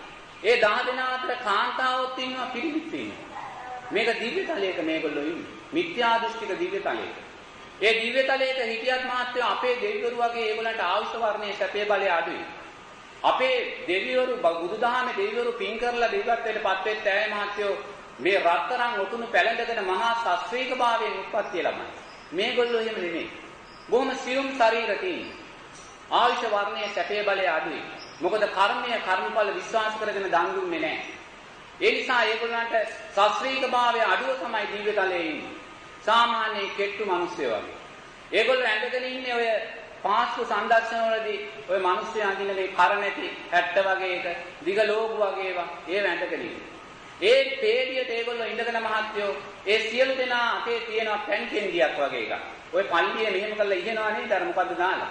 ඒ සියලුම දෙනා ඒ පැන් කෙන්ඩිය අතේ තියාගෙන තුතේ මෙහෙම කර කර ආශිර්වාදනවා ඒගොල්ලෝ ලෝකයාට. සමහරවිට ඒගොල්ලන්ට වදින පුදන නෑද වෙන්නේ නැහැ. තේන්නේ. මේ භවයේ එක තැන. ඒගොල්ලන්ට අදුම වශයෙන් ආයුෂ වර්ණයේ සැපේ බලවත් එතන ලැබිලා නැහැ. මොකද දන් දුන්නේ නැහැ කර්මයේ කර්මඵල විශ්වාස කරගෙන. නමුත් අර මෛත්‍රී වැඩිවා ලෝකයාට සේවය කළා, ලෝකයාට හොඳ කළා. ඒවා මතක් වෙලා මිත්‍යා දෘෂ්ටික දිව්‍ය තලයක උප්පත්තිය ලැබුවා. නමුත් දෙවියෙක් තමයි. නමුත් එයාත් අසරණයි. එයා ඉන් එහාට පාරක් දන්නේ නැහැ. ඉන් එහාට යා පාරක් දන්නේ නැහැ. ඉන් එහාට පාරක් දන්නේ නැහැ වගේ මහත්වයා තාම සතර පායට විවෘතව ඉන්නේ. මහත්මයා සෝවාන් වුණොත් මහත්යෝ එයාට වඩා 100ක් කෝටි ගුණයකට වඩා මහත්ය ඉස්සරහින් ඉන්නේ. තේන්න. ඒ නිසා එවැනි කෙනෙක් මේ බුදුරජාණන් වහන්සේ දැක්ක ලෝකේ දකින්න. මුස්ලිම් ආගමේ නායකයා අල්ලාහ්තුමා ඒ ලෝකෙන් එක දශමයක් දකින්න නැහැ. එහෙනම් ලෝතුරා බුදුරජාණන් වහන්සේමයි මේ සම්මා සම්බුද්ධ ඥාණයෙන් මේ සියල්ල දැක්කේ. ඒ දැකීම දැකලා මහත්යෝ බුදුරජාණන් වහන්සේ කෙරේ ගෞරවය සකස් කරගන්නවා. බුදුරජාණන් වහන්සේ කෙරේ ශ්‍රද්ධාව සකස් කරගන්නවා. අපිට පුළුවන් නම් එක මොහොතෙන් දිව්‍ය තලයකට පැන නගින්න, අපිට පුළුවන් නම් එක මොහොතෙන් බ්‍රහ්ම තලයකට පැන නගින්න. පුතේ අපි කොච්චර මාන්නයටපත් වෙයිද? අපි කොච්චර අහංකාර වෙයිද? නේද? නමුත් බුදුරජාණන් වහන්සේ තුල ඒවා තිබුණා නැහැ. නේද? අරසා රාජ සක්විති රජකමක් අතහැරලා තමන්ගේ පරම්පරාවේ රාජ පැලැන්තියේ ඉද්දි ඔය වගේ පුතේ මොන අනුන්ගේ ගෙදරකට පින්න පාත්‍රය අරගෙන හිඟා කන්නේ වෙන දෙයක් නෙමෙයි බත් පිට අරගෙන. නේද? වෙන කෙනෙක් යයිද? තමන්ගේ තාත්තා ඇවිල්ලා කියනවා ඔබට ලැජ්ජ නැද්ද? ඇයි අපිට නිගා කරන්නේ කියලා. සිංහනාදයක් කරනවා. ඒ ඔබගේ වංශය ශාක්‍ය වංශය. මේක මගේ වංශය බුද්ධ වංශය කියලා සිංහනාදයක් කරන්නේ. එහෙම කරන්න මාත්‍ය වෙන කාටවත් පුළුවන් කමක් නැහැ. ඒ සම්මා සම්බුද්ධ ඥානයේ අසිරියමයි.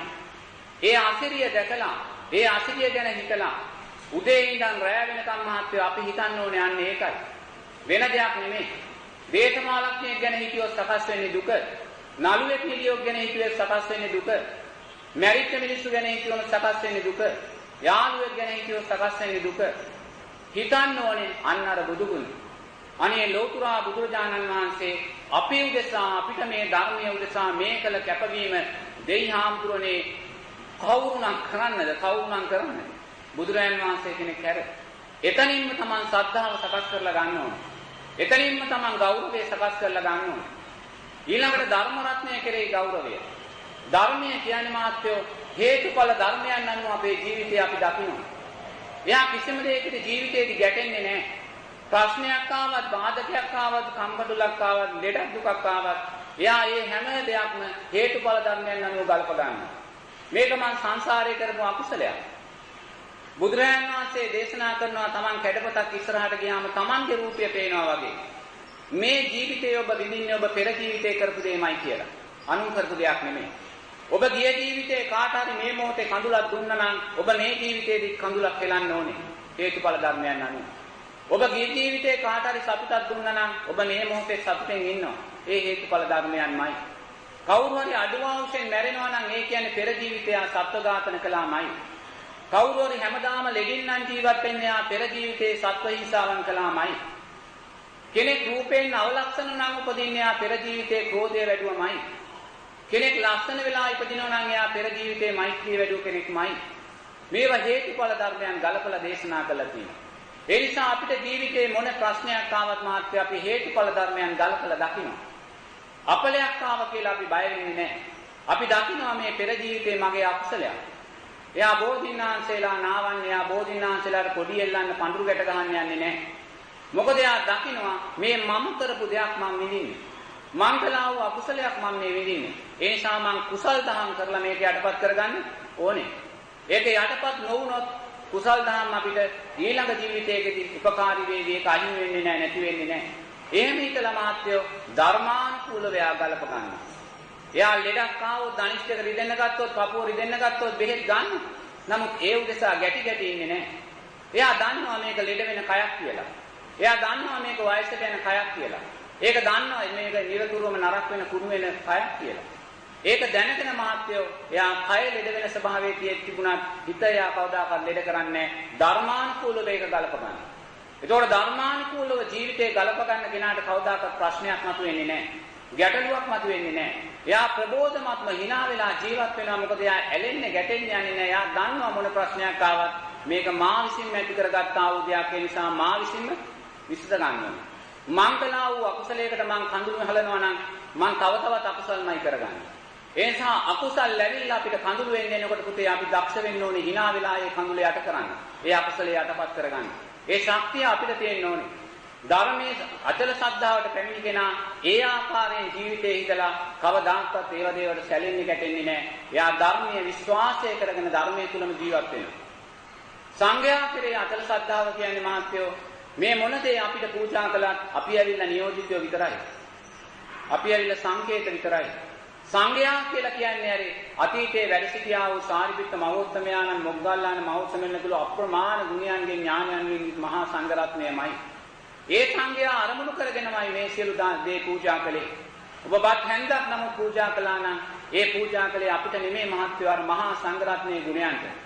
එතකොට ඒ ආකාරයෙන් අපි හිතන්න දක්ෂ වෙන්න ඕනේ මේ වර්තමාන මොහොතේ අපේ කාලේදී හාමුදුරුවෝ මොන වැඩි කළත් ඔබලා හිතන්න යන්න අවශ්‍ය නැහැ. අර පන්සලේ හාමුදුරුවෝ මේමයි මෙයා මේමයි හිතන මොහොතේම මහත්වෝ අපි තුල අකුසලයක් සකස් වෙලා අනුන් කරන වැරදි නිසා අපි අකුසල් සකස් කරගන්න අවශ්‍ය නැහැ. ඒ නිසා සංඝයා කියන කෙනා මහත්වෝ අතීතයේ වැරදි කළා හාමුදුරුවෝ. ඒ නිසා බුදුරජාණන් වහන්සේ උපසම්පදා භික්ෂුවට විනය නීති 227ක් පනවන්නේ. හාමුදුරුවෝ වැරදි කරන්න විනය ශික්ෂාවන් පැනෙවුවා. අවසානයේ 227ක් පනවන්න සිද්ධ වුණා බුදුරජාණන් වහන්සේ.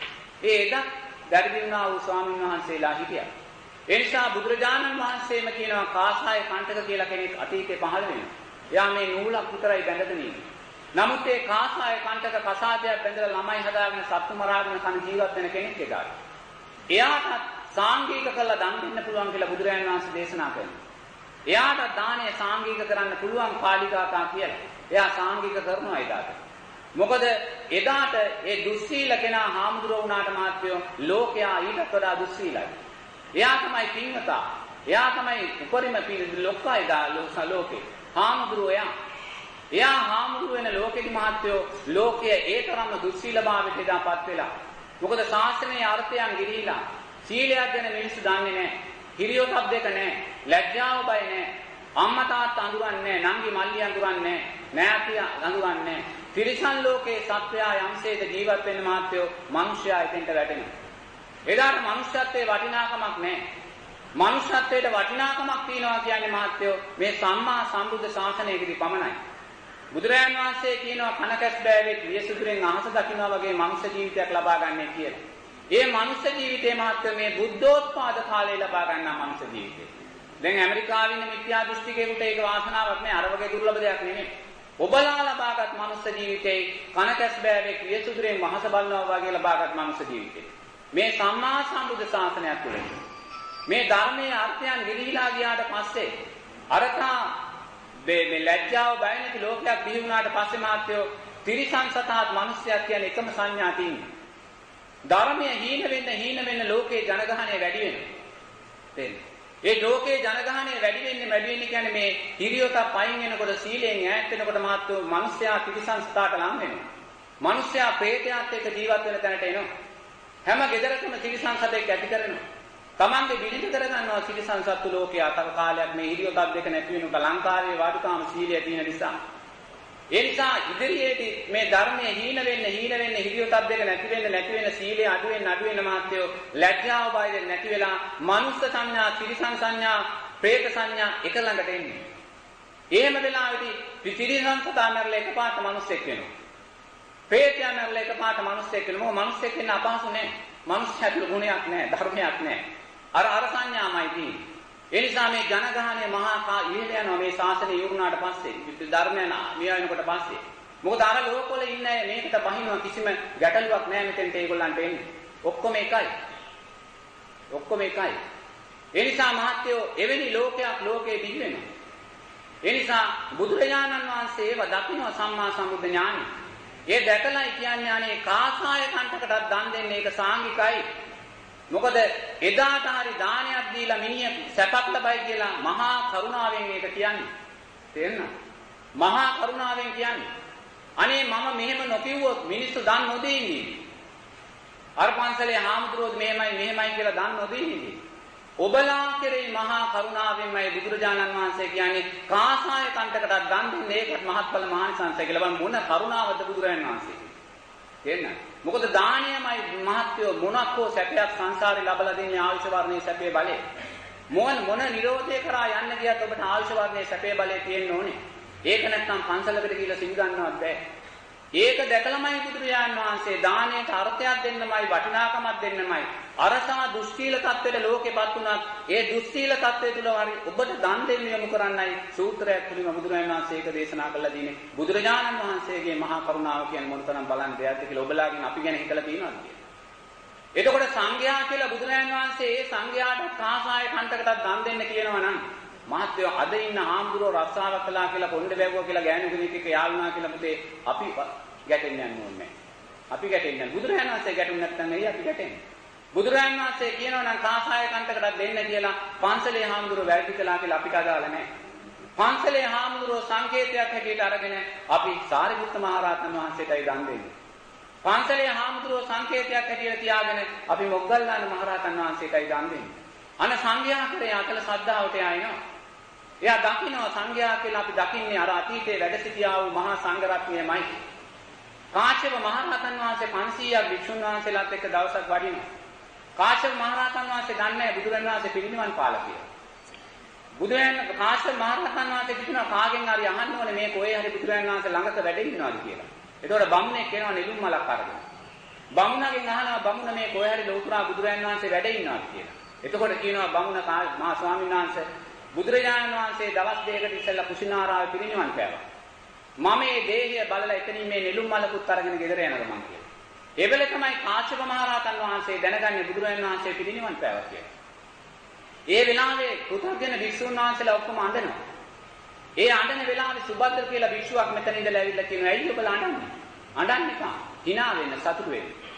දැන් අපිට බයක් සැකක් නැතුව ජීවත් වෙන්න පුළුවන්. අපිට විනය නීති දාන්න අපිට වැරදි කළා කියලා කියන කෙනෙක් අපිට නැහැ. ඒ නිසා අපිට නිදහසේ අපිට කැමති විදියට කාලා බීලා ලස්සනට ජීවත් වෙන්න පුළුවන්. කාටවත් අඬන්න එපා කියලා. කාශ්‍යප මහ රහතන් වහන්සේ ඇහිණි. අනිත් හාමුදුරුවෝ කියලා කියනවා සුබද්ද මෙහෙම කියනවා කියලා. උන්වහන්සේ ගණන් ගන්නෑ. ඇයි? එදාත් මහත්වෝ මේ ශාසනය තුලේම දුස්සීලභාවය තිබුණා. ඒවා ගණන් ගත්තේ නැහැ ඒ උත්තරමේ. තේරෙනවද? ඒ නිසා සංඝයා කරේ අපි ගෞරවය සකස් කරගන්න ඕනේ අරමුණ හැම වෙලාවෙම මේ අතීතයේ සංඝයා තුල තියලා. තේරෙනවද? ඒ සංඝයාගේ ගුණ සිහිපත් කරලා. කාශ්‍යප මහ රහතන් වහන්සේ කියන්නේ මහත්වෝ බුදුරජාණන් වහන්සේ කියන සංඝයාට මහණෙනි මාව ආදර්ශයට ගන්න එපා. ඔබ මහා කාශ්‍යපයන් ආදර්ශයට ගන්න. වෙන කාවවත් ආදර්ශයට ගන්න එපා. කාශ්‍යප දීප තරුණ කාලයක්. පිප්පලා කියන තරුණයා කෝටිපති බමුණු පවුලක් එක දරුවා හිටියේ. අම්මා තාත්තා විවාහ යෝජනා ගේනවා මේ දරුවා කැමති නෑ සාරාංශක කල්පලක්ෂ ගානක් ඉඳන් පෙරුම් පුරාගෙන ඉන්නේ ගෞතම සම්මා සම්බුද්ධ ශාසනයේ දූතාංගධාරී භික්ෂූන් අතරින් අග්‍රස්ථානයටපත් වෙනවා කියලා. කොච්චර විවාහ යෝජනා ගෙනා කැමති නෑ. අම්මලා කියනවා එහෙනම් පුතේ ඔබ නිසා අපි මැරෙයි. ඔබ කැමතිද අපි මැරෙනවද? කැමතිුනේ නෑ. හොඳයි එහෙනම් මම බඳින්නම් කියලා ඥාති දරුවෙක් කතා කරනවා. එයා බද්ද කාපිලා. එයාත් සංසාරේ සාරා සංඝ කල්ප ලක්ෂ ගානක් ඉඳලා මේ ගෞතම සම්මා සම්බුද්ධ ශාසනයේ పూర్වේ නිවාසානුස්සති ඥානය අග්‍ර වශයෙන් දකින්න පුළුවන් කෙනා හැටියට 80 මා ශ්‍රාවිකාවක් වෙන්න ප්‍රාර්ථනා කරගෙන ඉන්නේ බද්ද කාපිලා. දැන් දෙන්න අය කතා වෙනවා. මගුල් කතා කරලා ගුණාට පස්සේ දෙන්න එකිනෙකලා කතා වෙනවා. මගේ අරමුණක් පැවිද්දමයි. බද්ද කාපිලානා කියනවා මගේ අරමුණක් පැවිද්දයි. නමුත් අපි අම්මා තාත්තා සතුටු කරන්න වෙනවා අපිට. ඒ නිසා අපි විවාහ වෙමු. නමුත් අපි දෙන්නට පොරොන්දුවක් වෙනවා. අපි විවාහ වුණත් අපි දෙන්න සිතෙන් හෝ කයින් ස්පර්ශ කරන්නේ නැහැ කියලා. පොරොන්දු වෙනවා. ඒ දෙන්න විතරයි දන්නේ ලෝකයා කවුරුත් දන්නේ නැහැ. මහ විශාල මගුලක් කාලා මහා මගුල් ගයක් කරන් පුතේ දෙන්න කසාද බඳලා දෙනවා. දෙන්න මදු සමයේ ගත කරන්න ගිහිල්ලා පිප්පලා කියනවා මේ සයනේ මේ ඉරක් ගහලා අපි අම්මා තාත්තා මැරෙනකම් ඔබ මේ ඉරෙන් මෙහාට එන්න බෑ මම මේ ඉරෙන් මෙහාට එන්නේ නැහැ කියලා මහත්තයා. අම්මා තාත්තා මැරෙනකම් ඒ බ්‍රහ්මචාරී ජීවිතය දෙන්න ගත කරනවා. බලන්න පිප්පලයි බද්ද කාපිලා. එහෙම ගත කරලා යම් දවසක අම්මා තාත්තා මැරුණාට පස්සේ අර සියලු දේපල ඒගොල්ලෝ දන් දීලා කසාවත් පෙරෝගෙන බුදුරජාණන් වහන්සේ නමින් පැවිද්ද ඒගොල්ලෝම කරගෙන බුදුරජාණන් වහන්සේ හොයාගෙන යනවා. තාම දැකලා නැහැ බුදුරජාණන් වහන්සේ. ඒගොල්ලෝ දෙමන් හන්දියකට ගිහිල්ලා තීරණය කරනවා දෙන්න. අපි සාරා සංඝ කල්ප ලක්ෂ ගානක් බිරිඳයි ස්වාමි පුරුෂයා හැටියට හම්බ වෙලා තියෙනවා. දැන් අපිට කාලය ඇවිල්ලා තියෙනවා වෙන් වෙන්න කියලා. එහෙමනම් මම මේ පාර යනවා ඔබ මේ පාර යන්න කියලා සාරා සංඝ කල්ප ලක්ෂ ගානකට පස්සේ පුතේ මේ දෙන්න වෙන් වෙනවා. වෙන් වෙන වෙලාවේ පොළොව කම්පා වෙනවා. බුදුරජාණන් වහන්සේ දකින්න පොළොව කම්පා වුණේ ඇයි කියලා. එයාට පේනවා මේ දූතාංගධාරී භික්ෂුණුන්ගෙන් අම්තතාණයට පත්තම කාශ්‍යප මේ සියල්ල අතහැරලා පැවිදි වෙනවා කියලා උන්වහන්සේ දකින්න. බුදුරජාණන් වහන්සේ ඉන්න ජේතවනාරාමයට එනකොට පිප්පලාට පේනවා ඈතදී බුදුරජාණන් වහන්සේ වැඩ ඉන්නවා ධර්මාසනේ. යම් තැනකදී ඈතින්ම දැක්කේ ඒ දර්ශනයෙන්ම දැනගන්නවා මේ බුදුරජාණන් වහන්සේ කියලා. ඒ දෙතිස් මහා පුරුෂ ලක්ෂණයෙන් දකින්න. එතනදීම මහත්වෝ බඩ ගාගෙන ඉන්නේ. කකුල් දෙකෙන් එන්නේ නැහැ. බඩ ගාගෙන සාදුකාර දීගෙන බුදුරජාණන් වහන්සේ ළඟට ඇවිල්ලා වන්දනා කරද්දී බුදුරජාණන් වහන්සේ කියනවා මේ කාශ්‍යප වඳින වැඳීම මම බුදු නොවී ගත්තනම් මගේ හිස හත් කඩකට පැලිලයි කියලා. ඒ තරම් සද්ධාවෙන් වැඳගෙන ඉන්නේ. ඒ තරම් බුදු ගුණ කෙරෙහි විශ්වාසයෙන් වැඳගෙන ඉන්නේ. ඇයිලා පුතේ එතනදී බුදුරජාණන් වහන්සේගෙන් පැවිද්ද ලබා ගන්න. බද්ද කාපිලානා එහා පැත්තෙන් විසුණිය පැත්තට ගිහිල්ලා එහා පැවිද්ද ලබා ගන්න. දෙන්නම අරියත් මහ රහතන් වහන්සේලා බවට පත් වෙනවා. ඒතර බලන්න සංඝයා කියන ගුණය මොනතරම් ශ්‍රේෂ්ඨ ගුණයක්ද කියලා. බුදුරජාණන් වහන්සේ දේශනා කරනවා වයෝ වෘද්ධ වුණාට පස්සේ කාශ්‍යප මහ රහතන් වහන්සේට කාශ්‍යප ඔබ දැන් වයෝ වෘද්ධයි. ඔබට පින්ඩපාතෙන් ජීවත් වෙන්න බෑ. මේ ගිජ්ජපූටේ නැගගෙන උඩට යන්න බෑ. ඔබ දැන් මේ ආරණ්‍යට ඇවිල්ලා ජීවත් වෙන්න. ගෙවල් වලට ගිහලා දාන පිළිගන්න. කියනවා බෑ බුදුරජාණන් වහන්සේ. ඔබ මේ හන දෙච්ච මේ බර වෙච්ච සිවුර අයින් කරන්න. හොඳ සංගල මේ සිනුට සිවුරක් දාන්න බෑ ස්වාමීන් වහන්සේ. ඇයි කියලා. එකක් මගේ පහසු විහරණය සඳහා. මං කාටවත් බැඳිලා නැහැ. මං ගියක් ඉස්සරහට ගත්ත මොනවා හරි ඉල්ලගෙන කෑවා. කිසිම කෙනෙකුට මං බැඳිලා නැහැ. ඒක මට නිදහස්. ඒ නිදහසට මම කැමතියි. දෙවෙනි කාරණය භාග්‍යවතුන් වහන්සේ මම ආදර්ශමත් නොවුනොත් කවුරු ලෝකයට ආදර්ශමත් වෙන්නද? කවුරු මේ සංඝයාට ආදර්ශමත් වෙන්නද? උන්වහන්සේලා ආදර්ශමත් වුණ නිසයි මහත්වෝ අපිත් මහා කාශ්‍යප මහ රහතන් වහන්සේ අනුගමනය කරන්නේ. උන්වහන්සේ දා හිටියනම් දැම්මයි වයෝවෘද්ධයි නෑ මම දැන් මේ දූතාංගවලින් මිදෙනවා මම මෙහෙම කියලා පුතේ මහත්වෝ අපිට ආශිර්වාද ගන්න කෙනෙක් නෑ. බුදුරජාණන් වහන්සේ සාදුකාර දෙනවා. ඒක කිව්වා. අනේ සාදු සාදු කාශ්‍යප ඔබමයි ආදර්ශමත් ඔබමයි ආදර්ශමත්. මහණෙනි මාව ආදර්ශයට ගන්න එපා. මේ මහා කාශ්‍යප ආදර්ශයට ගන්න මහා කාශ්‍යප ආදර්ශයට ගන්න කියලා. ඒතර බලන්න මේ සංඝයා කියන ගුණය. ඒතර අපි සංඝයා කියලා දකින්නේ මොනතරම් සරල තැනක්ද? අපේ පන්සලේ හාමුදුරුවෝ අපේ පන්සලේ අච්චරයි ඉන්නහට අපි යන්න දක්ෂ නැහැ. ඒතකොට මේ තෙරුවන් කෙරේ අතල සද්ධාව පුතේ මහත්වෝ ඒ ආකාරයෙන් සකස් කරගන්න ඕනේ. අර ගුණයන් ඥානයන් දකින්න සකස් කරගන්න. සීලය ආරකාන්ත සීලයක් ඊළඟ එක. සිල්පදයක් බිනෙන්න දෙන්නේ නැහැ. සරමක් නැදන් මෙතනින් යද්දි මේ සරම ගුරුල් වුණොත් ඒක වැටෙන්න අපි දෙන්නේ නැහැ. වැටෙන්න ඉස්සෙල්ලා ඇඳ ගන්න. ආරකාන්ත සීලයක් රකින්න කෙනා මහත්වෝ කවදාක්වත් Taman සිල්පදයක් බිඳුනොත් ඒකේ මොහොතේම නිවැරදි කරගන්න. බොරුවක් කිව්වොත් එයා මොහොතේම බොරුව කිව්වේ කෙනාට ගිහිල්ලා කියනවා මම බොරුවක් කිව්වා කියලා. එයා ලැජ්ජ වෙන්නේ නැහැ. එයා ආත්මගරුත්වය ගැන හිතන්නේ නැහැ. මොකද එයාට ලැජ්ජාවට ආත්මගරුත්වයට වඩා මහත්වෝ සතර පායේ දියට එයා බයයි. තේරෙනවද? එයා බොරුවක් කිව්වේ නැත්නම් සමහර විට එයා හිරේ යනවා. හිරේන් බේරෙන්නේ එයා බොරුවක් කියනවා. නමුත් බුදුරජාණන් වහන්සේ කියනවා ඔබ ඇත්ත කියලා හිරේ යන්න. ඔබ හිරේ කියොත් අවුරුද්දක් දුක් විඳින දෙකක් දුක් විඳින. නමුත් ඔබ බොරුවක් කියලා චේතනාවක් සකස් කරගත්තොත් ඔබට කල්ප ගාණක් නිර්ය ප්‍රේත ලෝකේ උරුම වෙන්න පුළුවන් කියලා. බුදුරජාණන් වහන්සේ කියනවා මේ ඇහැ ආරක්ෂා කරගන්න ඔබ යම් වෙහෙසක් දරනවා නම් ඒ ඇහැ ආරක්ෂා කරනවට වඩා ඔබ සිල්පදයක් ආරක්ෂා කරගන්න වෙහෙස ගන්න. ඇහැ අන්ධ වුණොත් ඔබට මේ ජීවිතේ දුකක් විඳින්න වෙයි. නමුත් ඔබ සිල්පදයක් බිඳගත්තොත් ඔබට කල්ප ගාණක් දුකක් අත් වෙන්න වෙයි කියලා සීලේ වටිනාකම ලෝතුරා බුදුරජාණන් වහන්සේ දේශනා කරනවා. අර නිරයට වැටෙන සත්වය, പ്രേත ලෝකෙට වැටෙන සත්වය, තිරිසන් ලෝකෙට වැටෙන සත්වය මාත්‍යෝ සීලේ දුර්වලකම් නිසාමයි වැටෙන්නේ. සීලේක ආනිසංශයක් තමයි අප්‍රමාදී භාවය. එයා ප්‍රමාද වෙන්නේ නැහැ. ප්‍රමාද වෙන්නේ නැහැ කියන්නේ මේ ජීවිතේදී වෙලා කරක්කු කරගන්නවා කියන එක නෙමෙයි. එයා සතර පායන්ට වැටිලා කල්ප ගණන් ප්‍රමාද වෙන්නේ නැහැ. ඒකයි අප්‍රමාදී භාවය කියන්නේ. ඒ නිසා සීලයට වඩා වටිනා කියන දෙයක් මේ ලෝකේ නැහැ. ඒ නිසා සිල්පදේ කියන දේ මාත්‍යෝ දිවි පරදුර තියලා ආරක්ෂා කරගන්න කියලා ලෝතුරා බුදුරජාණන් වහන්සේ කියන්නේ. ඔබ දිවි පරදුවට කියලා සීලය ආරක්ෂා කළොත් ඒ ආරක්ෂා කරන්නේ කෙරුවන් කෙරෙහි ශ්‍රද්ධාවමයි. බුදුරජාණන් වහන්සේ කියපු නිසාමයි. ඒ ආරක්ෂා කරද්දීම ඔබ මෙතන කෙරුවන් කෙරෙහි ශ්‍රද්ධාවටපත් වෙලා. තේරෙනවද? ඒ නිසා සීලය ආරක්ෂා කරද්දී මාත්‍රේ හැම වෙලාවෙම සිල්පදේ කැඩෙන්නේ නැති වෙන්න, බිඳෙන්නේ නැති වෙන්න මේකෙන් මම සතර අපායෙන් මිදෙනවා. මේක ආර්යකාන්ත සීලයක් ඇටියෙ මාර්යයන් වහන්සේලා රහතන් වහන්සේලා ආරක්ෂා කරගත්ත සිල්පදයක් ඇටියෙ ආරක්ෂා කරනවා කියන චේතනාව සකස් කරමින් සීලයේදී දකින්න ඕනේ. බුදුරජාණන් වහන්සේ කියනවා අපි හතර ආකාරයකට සීල් ගන්නවා කියලා. පළවෙනි ආකාරය තමයි ගෝපාල සීලය. ඒ කියන්නේ ගෝපල්ලාගේ සීලය. ගෝපල්ලා කියන්නේ හරක් බලන කෙනා. හරක් බලන කෙනා හරක් ටික අරන් ගිහිල්ලා යා කල්පනා කරන්නේ හෙට හරක්ට කන්න දෙන්නේ කොහෙන්ද? හෙට කොහෙද හොඳට තනකොළ තියෙන්නේ? හෙට කොහෙද හොඳට පුන්නක් දෙන්නේ? වතුර තියෙන්නේ කොහෙද? හෙට කොහෙද හරක් ගාල් කරන්නේ? එයා ඉඳගෙන කල්පනා කරන්නේ ඒක තමයි. ඒතර ගෝපාල සීලය රකින්න කෙනා එයා කල්පනා කරන්නේ කොයි පන්සලේද හොඳට දාන තියෙන්නේ? කොයි පන්සලේද හොඳ හාමුදුරුවෝ ඉන්නේ? කොයි පන්සලේද හොඳ බණ තියෙන්නේ? කොයි පන්සලේද කියොත් සැප පහසුව ඉන්න පුළුවන්? එයා ඒවයි බලන්නේ. අර ගෝපල්ලා හරක් ගැන හිතනවා වගේ. ඒතකොට ඒක සුදුසු නැති සීලයක් කියලා බුදුරජාණන් වහන්සේ දේශනා කරනවා. ඊළඟට නිගණ්ඨ සීලය.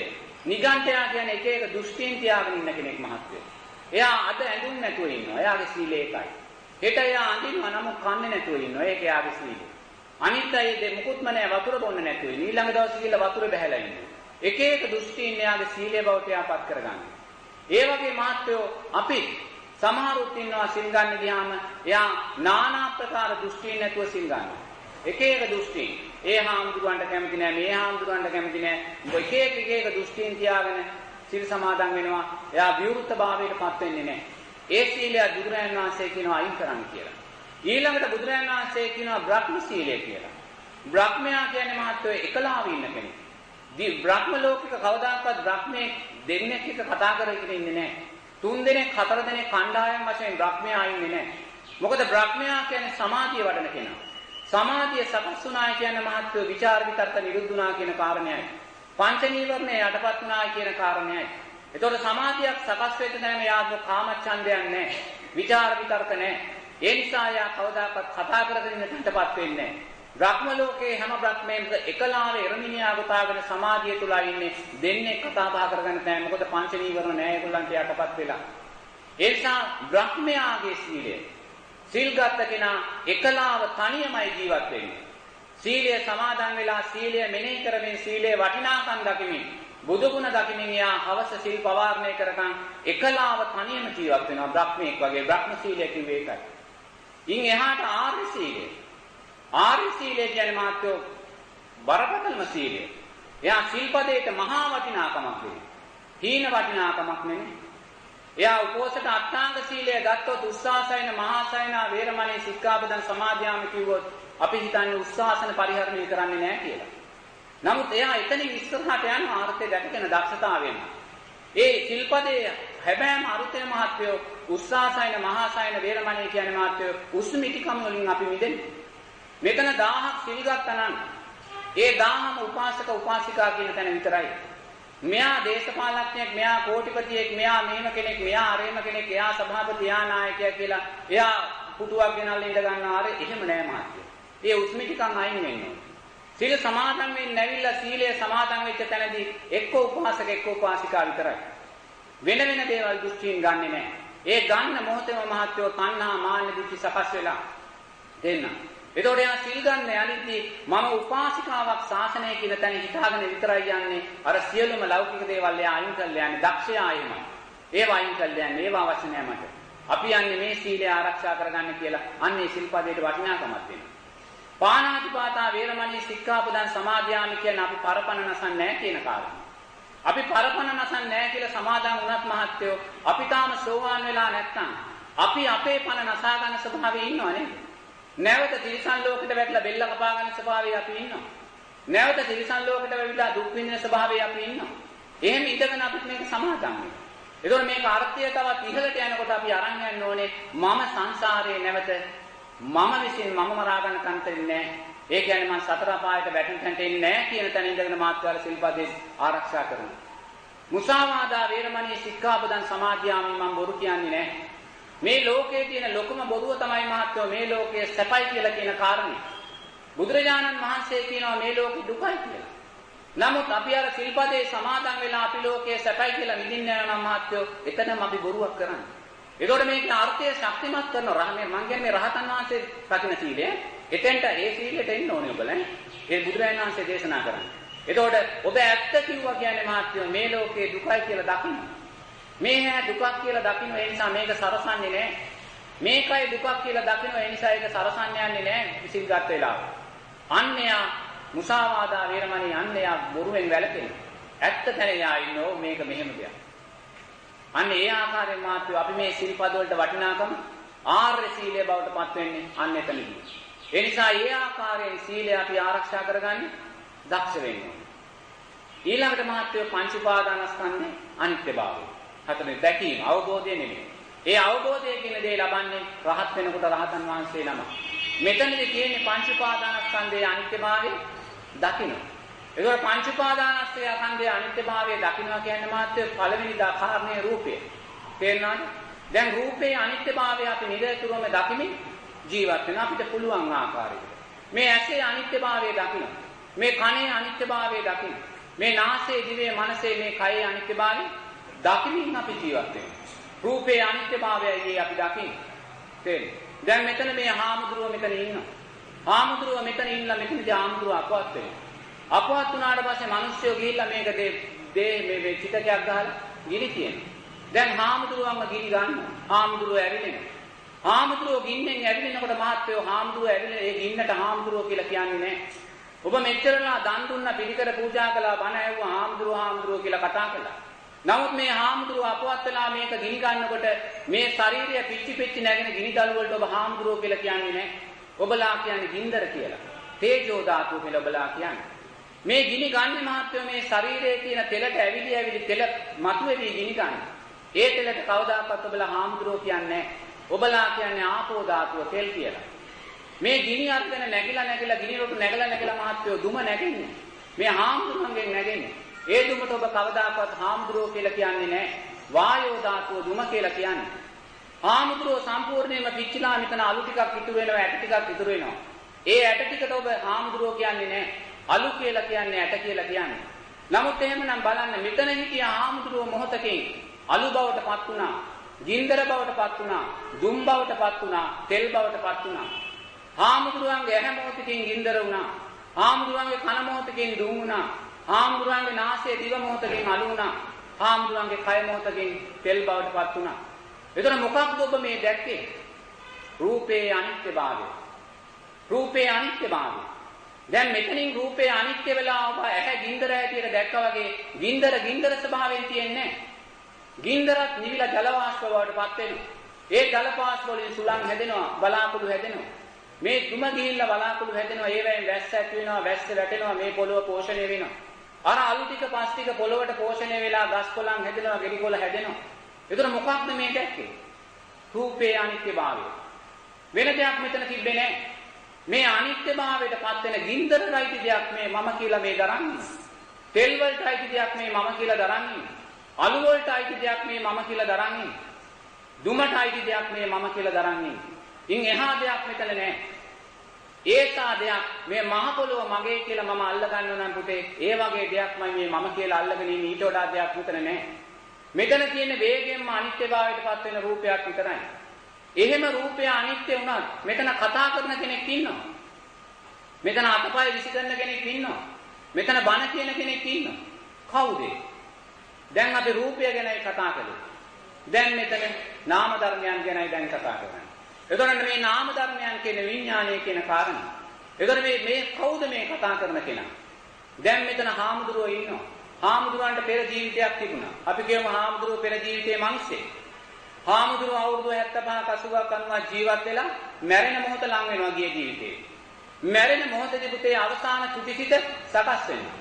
ඒ චුතිසිත සකස් වෙන්නේ මතක් කළා වූ කුසල් ධර්මයක් සිහිපත් වෙලා. මනුෂ්‍ය සංඥාවකුත් එක්ක. එතකොට මොකද වෙන්නේ? අතනින් අර සකස් වුණා වූ චුතිසිත ප්‍රතිසන්දි චිත්තයට ගිහිල්ලා මව් කුසක බැහැ ගන්නවා. ඒ බැහැගන්නේ ඉස්සෙල්ලා මහත්වෝ මව් කුසක් සූදානම්ම තියෙන්න ඕනේ. සූදානම්ම තියෙනවා කියන කාරණේ මව් කුසක ගර්භාෂය තුල පුංචි කලල රූපයක් සකස් වෙලා තියෙන්න ඕනේ. ඒක කලල රූපය කියන්නේ එතන මස් පුංචි ඉස්ගෙඩියක් වගේ. එයාගේ උකුණු ඉස් දෙකක් ප්‍රමාණය කියලා කියන්නේ. එතන රූපයක් විතරයි, වෙන දෙයක් නැහැ. අම්මා කෙනෙකුගේ ඩිම්බේකුත් තාත්තා කෙනෙකුගේ ශුක්‍රාණුකුත් එතන එකතු වෙලා ජීව විද්‍යාත්මක හැදෙන දෙයක් එතන තියෙන, වෙන දෙයක් එතන නැහැ. එතකොට මේ පුංචි මස් කෑල්ල මේ ගර්භාෂය තුල හෝ පැලෝපිය නාලය තුල හෝ මෙතන පාවි මෙහෙම තියෙනකොට අතනින් නික්මුණා වූ චුතිසිත විඥාණය ඇවිල්ලා ප්‍රතිසන්දි චිත්තයක් ඇටියට මෙන්න මේ පුංචි උකුණු ඉස් දෙක තරම් අර පුංචි මස් කෑල්ලට බැහැ ගන්නවා. දැන් බැසගත්ත වෙලාවෙ ඉඳන් මේක ගැහෙන්න පටන් ගන්නවා. කාය සංස්කාර සකස් වෙනවා. ඕන දැන් තමයි මේක නාම ධර්මයේ සකස් වුනේ. එතකොට දැන් මේක සකස් වෙනවා, ගැහෙන්න පටන් ගන්නවා. මෙහෙම මේ සකස් වෙන කාය සංස්කාරයන් පුතේ මෙහෙම සකස් වෙවි කියලා බුදුරජාණන් වහන්සේ කියනවා මේක සති 4ක් විතර වෙනකොට තම්බපු බිත්තරයක් වගේ ගල් ස්වභාවයකට එනවා කියලා. ඒ තම්බපු බිත්තරේ හිස මේ විදිහට බෙදලා අතපය බෙදලා සති 6 වෙනකොට මේ මනුෂ්‍ය රූපේ සකස් වෙනවා කියලා. ඉන්ද්‍රියන් 6 සකස් වෙලා. එතකොට ඒ සකස් වෙච්ච මොහොතේ පටන් පුතේ බුදුරජාණන් වහන්සේ කියනවා මේ සත්වයා නිරතුරුවම මැරෙමින් උපදිනවා කියලා. නමුත් අපි මේ ඉන්නකොට මැරෙමින් උපදිනවා කියලා අපි කවුරුත් දන්නේ නැහැ. අපි මැරෙනවා කියන්නේ අර අවසානට මැරෙන කාරණේ විතරයි. එතෙන්දී විඥාන ධාතුව පහළ වෙනවා, නැති වෙලා යනවා, ආයුෂය නැති වෙලා යනවා, උණුසුම නැති වෙලා යනවා. නමුත් ඒක තමයි මරණය කියලා දකින්නේ. නමුත් මේ මොහොතේ අපි මැරෙනවා කියලා දකින්නේ නැහැ. මොකද විඥාන ධාතුව කොතන හරි තියෙන්නේ නැති වෙමින් නැති වෙමින්. ආයුෂයක් තියෙනවා, ශරීරයේ උෂ්ණත්වයක් තියෙනවා, මරණයක් අපි දකින්නේ නැහැ. නමුත් බුදුරජාණන් වහන්සේ කියනවා මැරෙමින් ඉපදෙනවා, ඔබ මැරෙමින් ඉපදෙනවා කියලා. ඒ කියන්නේ අතෙන්තර බැසගත්තා වූ විඥානයේ පුතේ ඇස එක මොහොතක ඉපදෙනවා. රූපයක් දකිද්දී ඇහැ ඉපදෙනවා. ඇහැ ඉපදුනා කියන්නේ චක්කු විඥානේ සකස් වුණා. දැන් ඇහැ ඉපදෙද්දී අනිත් ඉන්ද්‍රියයන්ම පහ මැරිලා තියෙනවා. ඇහැ ඉපදිලා එහෙන් රූපයක් දැක්කම චක්කු විඥානේ සකස් වුණා. ඒ රූපය ගැන අපි හිතනවා. හිතනකොට මොකද්ද සකස් වෙන්නේ? මනෝ විඥානය. ඒතර මනෝ විඥානේ සකස් වුණේ චක්කු විඥානේ අයියෙන් කියන්නේ අනිත්‍ය වෙලා. චක්කු විඥානේ අනිත්‍ය වෙලා තමයි මනෝ විඥානේ සකස් වුණේ. එතකොට මේ චක්කු විඥානේද මනෝ විඥානේ කියන්නේ නෑ. මේ ආයතනය ඉපදුනා මේක මැරිලයි මේ ආයතනයේ විඥානය මෙතන සකස් වුණේ. දැන් මනෝ විඥානය සකස් වෙනකොට සද්දයක් ඇහෙනවා. ඒ සද්දය අහනකොට අන්න සෝත විඥානය සකස් වෙනවා. මනෝ විඥානය මැරිලා. නවතිනවන්නේ මැරිලා. මැරෙන්නේ නැතු අනිත්‍ය වුණා නේ. අනිත්‍ය වෙලයි සෝත විඥානය සකස් වෙන්නේ. එතකොට සෝත විඥානය සකස් වෙනකොට ඇහිච්ච සද්දය ගැන හිතනවා ආයිමත් මනෝ විඥානය සකස් වෙනවා. සෝත විඥානයට මොකද උනේ? අනිත්‍ය වුණා. තේරෙනවද? එතකොට මේක ගැන හිතනකොට මధుරයක් කරනවා කාය විඥානය සකස් වෙනවා. එතකොට මනෝ විඥානය අනිත්‍ය වෙනවා. මේ විදිහට පුතේ මේ ඉන්ද්‍රියයන් හය හරහා හැම වෙලාවෙම එක ඉන්ද්‍රියක් ඉපදිලා තියෙනවා. ඉතර ඉන්ද්‍රියන් පහ මැරලා තියෙනවා. තේරෙනවද? ඒ ඉපදිච්ච ඉන්ද්‍රිය හරහා විඥාන ධාතුව රැඳිලා තියෙනවා මේ ජීවිතේ තුළ. එතකොට මේ විඥාන ධාතුව කියන්නේ එක තැනක තිබ්බ දෙයක්ද? මැරෙමින් ඉපදෙමින් නැති වෙමින් අපි මැරෙන මොහොත දක්වා මේ ඉන්ද්‍රියන් හය තුල මැරෙමින් ඉපදෙමින් ගිහිල්ලා මේ ජීවිතේදී වයසට හරි කවදා හරි ගිහිල්ලා පුතේ අවසාන ත්‍ුතිසිත හැටියට නික්මිලා යනවා. මේක මරලා දාලා මේ රූපේ මැරලා ආයුෂය ඉවරයි, උණුසුම ඉවරයි. ඊට පස්සේ මේක කුණු වෙලා මේ මහ පොළොවට එකතු වෙනවා. තේරෙනවද? අන්නේ විඥාන ධාතුව තමයි අර සියලු කාර්යයන් ඉතුරු කාර්යයන් ටික සිද්ධ කරන්නේ. එහෙමනම් දැන් අපි රූපය ගැන කතා කළා. රූපේ නිත්‍යයි කියලා ගන්න දෙයක් තිබ්බද? මේ ඇහැ ගලවලා මෙතනින් තියාගත්තොත් මේ ඇහි නිත්‍යයි කියලා ගන්න දෙයක් තියනවද? ගන්න දෙයක් නැහැ. සුභා කියලා තෙරණියක් හිටියා රහත් මෙහෙණින් වාසය කෙනෙක්. එයා පිණ්ඩපාතේ කරගෙන පුතේ අන්දවණේට යනවා නිෂ්කලංකව දානිතික වල ගන්න කියලා. එහෙම යනකොට තරුණෙක් එනවා කැලේ ඇතුළේ ඉඳන්. ඒ තරුණයා ඇවිල්ලා මේ ස්වභාව සෞන්දර්යය බල්ලත් කාමච්ඡන්දයන් වඩන තරුණයෙක්. සුභා කියන්නේ හරිම ලස්සන තෙරණියක්. ඒ තෙරණිය දැක්ක ගමන් අර තරුණයාට කාමයක් සකස් වෙනවා. එයා කියනවා මම සිටුවරේ කෝටි ගණන් මට දේපල තියෙනවා. ඔබ එන්න ඕනේ මාත් එක්ක. මේ රහතන් මෙහෙණින් වහන්සේට කියන්නේ. සුභා මෙහෙණින් වහන්සේ කියනවා නැහැ. ඔබ පව් කරව ගන්න එපා. ඔබ ඔය කියන වචනයක් පාසා ඔබ නිරයක් නිර්මාණය කරගන්න. ඒ නිසා ඔබම හිතන්න එපා. නෑ මම යන්න දෙන්නේ නෑ. ඔබේ ඇස් දෙක බලලා මට යන්න බෑ. ඔය ඇස් දෙකමයි මට ඕන. ඔය ඇස් දෙකමයි. මම මේක නැතුව යන්නේ නෑ කියලා යන්නෙම නෑ. සුභාතරිනිය කියනවා අහන්නෙම නෑ. බැරිම තැන සුභාතරිනිය කියන ඔබට ඕනේ මේ ඇස් දෙකද? එයා පුතේ මේ ඇඟිලි තුඩු දාලා මේ ඇස් ගොබ දෙක ගලවලා ගන්නවා. ගොබ දෙක ගලවලා ගත්තට පස්සේ මොකක්ද තිබ්බේ? ලේ නහරවල් මේ හරකෙක්ගේ ආමාර මස් කඩේ එල්ලලා තියනවා වගේ අර ඇහැ පුතේ ඊට වඩා දෙයක් මෙතන තිබ්බේ නෑ. මස් ගොඩක් තිබ්බේ. නහරවල් එල්ලිච්ච රුධිරයේ එල්ලිච්ච මස් ගොඩක් විතරයි. අර තරුණයා කම්පා වෙනවා, බය වෙනවා. මට සමාව දෙන්න බෑ පුතේ. ඔබ දැන් නිරයන් දහසක් නිර්මාණය කරගෙන ඉවරයි. මට කරන්න දෙයක් නැහැ කියලා ඇස් දෙක දෝතින් අරගෙන බුදුරජාණන් වහන්සේ ළඟට පැන නගිනවා. ගිහිල්ලා අදිෂ්ඨානයක් කරනවා බුදුරජාණන් වහන්සේ මේ ඇස් දෙක තිබෙන විදිහට තිබේවා තිබෙ විදිහට. ඇස් දෙක ලැබෙනවා පුතේ. ඒකා ලස්සන ඇස් දෙකක් තුල අවසානයේ මොකද්ද පුතේ තිබ්බේ? ගන්න දෙයක් තිබ්බද? තිබ්බේ නැහැ. එතන තිබ්බේ ජාති ජරා ව්‍යාධි මරණ විතරක්මයි. ඒ ජාති ජරා ව්‍යාධි මරණ වලට ආශ කරපු අර තරුණයාට ලැබුණේ ශෝක පරිදේව දුක්ඛ දෝමනස්යන් විතරයි, වෙන දෙයක් නෙමෙයි. පංච උපාදානස්කන්ධයේ දුක විතරයි. ඒ නිසා ඔබට දැන් පැහැදිලි කරලා දුන්නා රූපය කියලා ගන්න දෙයක් මෙතන නැහැ කියලා. කොතනින් බැලුවත් ගන්න දෙයක් නැහැ. අපි මේක කොහොම ගත්තත්. එහෙනම් මේ රූපය ක්‍රියාත්මක භාවයට පත් කරන පස්ස වේදනා සංඥා සංකාරයන් තුල ගන්න කියලා දෙයක් නැහැ. මෙතන මේ ආත්මය මැරෙනවා, ඉපදෙනවා. ඒ නිසා සකස් වෙනා වූ විදීම් සකස් වෙනවා. විදීම් නිසා හඳුනා ගැනීම සකස් වෙනවා. හඳුනා ගැනීම නිසා කර්මයන් සංස්කාර සකස් වෙනවා. සංස්කාර නිසා විඥානයන් ඊට අදාළ හේතු ධර්මයන් සකස් වෙනවා. ඔච්චරයි. ඒ සකස් වෙනා වූ හැම දෙයක්ම පුතේ අරව අනිත්‍ය වෙනකොටම අනිත්‍ය භාවයට පත් වෙනවා. එහෙනම් මෙතන ගන්න දෙයක් තිබ්බද? ඔච්චරයි ගන්න තියෙන්නේ. තේරෙනවද? ඔය ඔව් කියනවා වගේ පුතේ ඒක අවබෝධයෙන් දකින්නයි ඕන. අපි කොච්චර ඔව් කිව්වත් පුතේ අපි ගෙදර ගිහිල්ලා පවුඩරුයි දාන්නේ, සෙන්ටුයි දාන්නේ මේකයි ලස්සන කරන්නේ. තේරෙනවද? ඒ නිසා ඔව් කියන දේ අවබෝධයෙන් අපි ගන්න දක්ෂ වෙන්න. ඒක පංච උපාදානස්කන්ධයේ අනිත්‍යභාවය කියන්නේ පුතේ ඔయిత වඩා සරල භාවයක් නැහැ කියන්නේ. ඔච්චරයි. ඒ නිසා මේ රූපේ අනිත්‍යභාවය දකිමින් අපි ජීවත් වෙනවා. එහෙම කියලා මූණ හොදන්න නැතුව ඉන්නේ නැහැ. නාන්නේ නැතුව මේ ඇඳුම් බැලුම් කිලෝටුවට නම් ඉන්නේ නැහැ. ඒක දකින්න කෙනා තමයි ලෝකේ ඉන්න සුන්දරම කෙනා. ඒක දකින්න කෙනා තමයි මේ ලෝකේ ඉන්න පරිපූර්ණම කෙනා. සෝවාන් ඵලයට පත් වුණ කෙනා තමයි පුතේ ලෝකේ ඉන්න ජව සම්පන්නම කෙනා, පෞරුෂත්වම කෙනා. එයා ලස්සනට ළමයි එක්ක රස්සාව කරගෙන ව්‍යාපාරගෙන ලස්සනට ජීවත් වෙනවා. ඕන කෙනෙකුට එයාගෙන් ආදර්ශයක් ගන්න පුළුවන්. එයා කේන්ති යන්නේ නැහැ, ගැටෙන්නේ යන්නේ නැහැ. මොකද එයා උපේක්ෂාව තුල ඉන්නේ. ඇලීම් ගැටීම් ස්වභාවය අඩුයි. එයා සමාජයේ ඕන කෙනෙකුට හඳුනා ගන්න පුළුවන් මෙයා යම් වෙනසක් තියෙන කෙනෙක් කියලා. එතෙන්ට එන්න නම් පුතේ තෙරුවන් කෙරෙහි අතල ශ්‍රද්ධාවත්, සීලේ ආරකාන්ත භාවයත් ඔන්න ඔය පංච උපාදානස්කන්ධය වඩන්න. ඇතිද?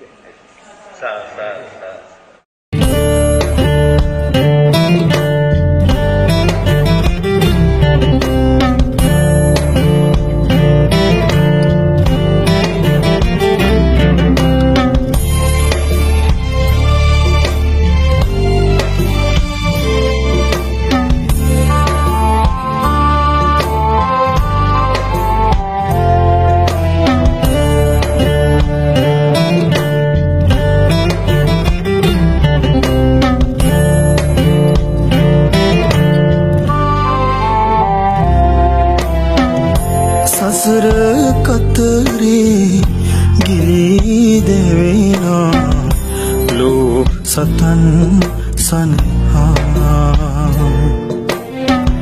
බුදුන් වැඩි මග මහරහත් මග අත නුහැර වඩිනා සසුනබරේ දිලෙනා සුකුන් සඳ සසුන බබරවනා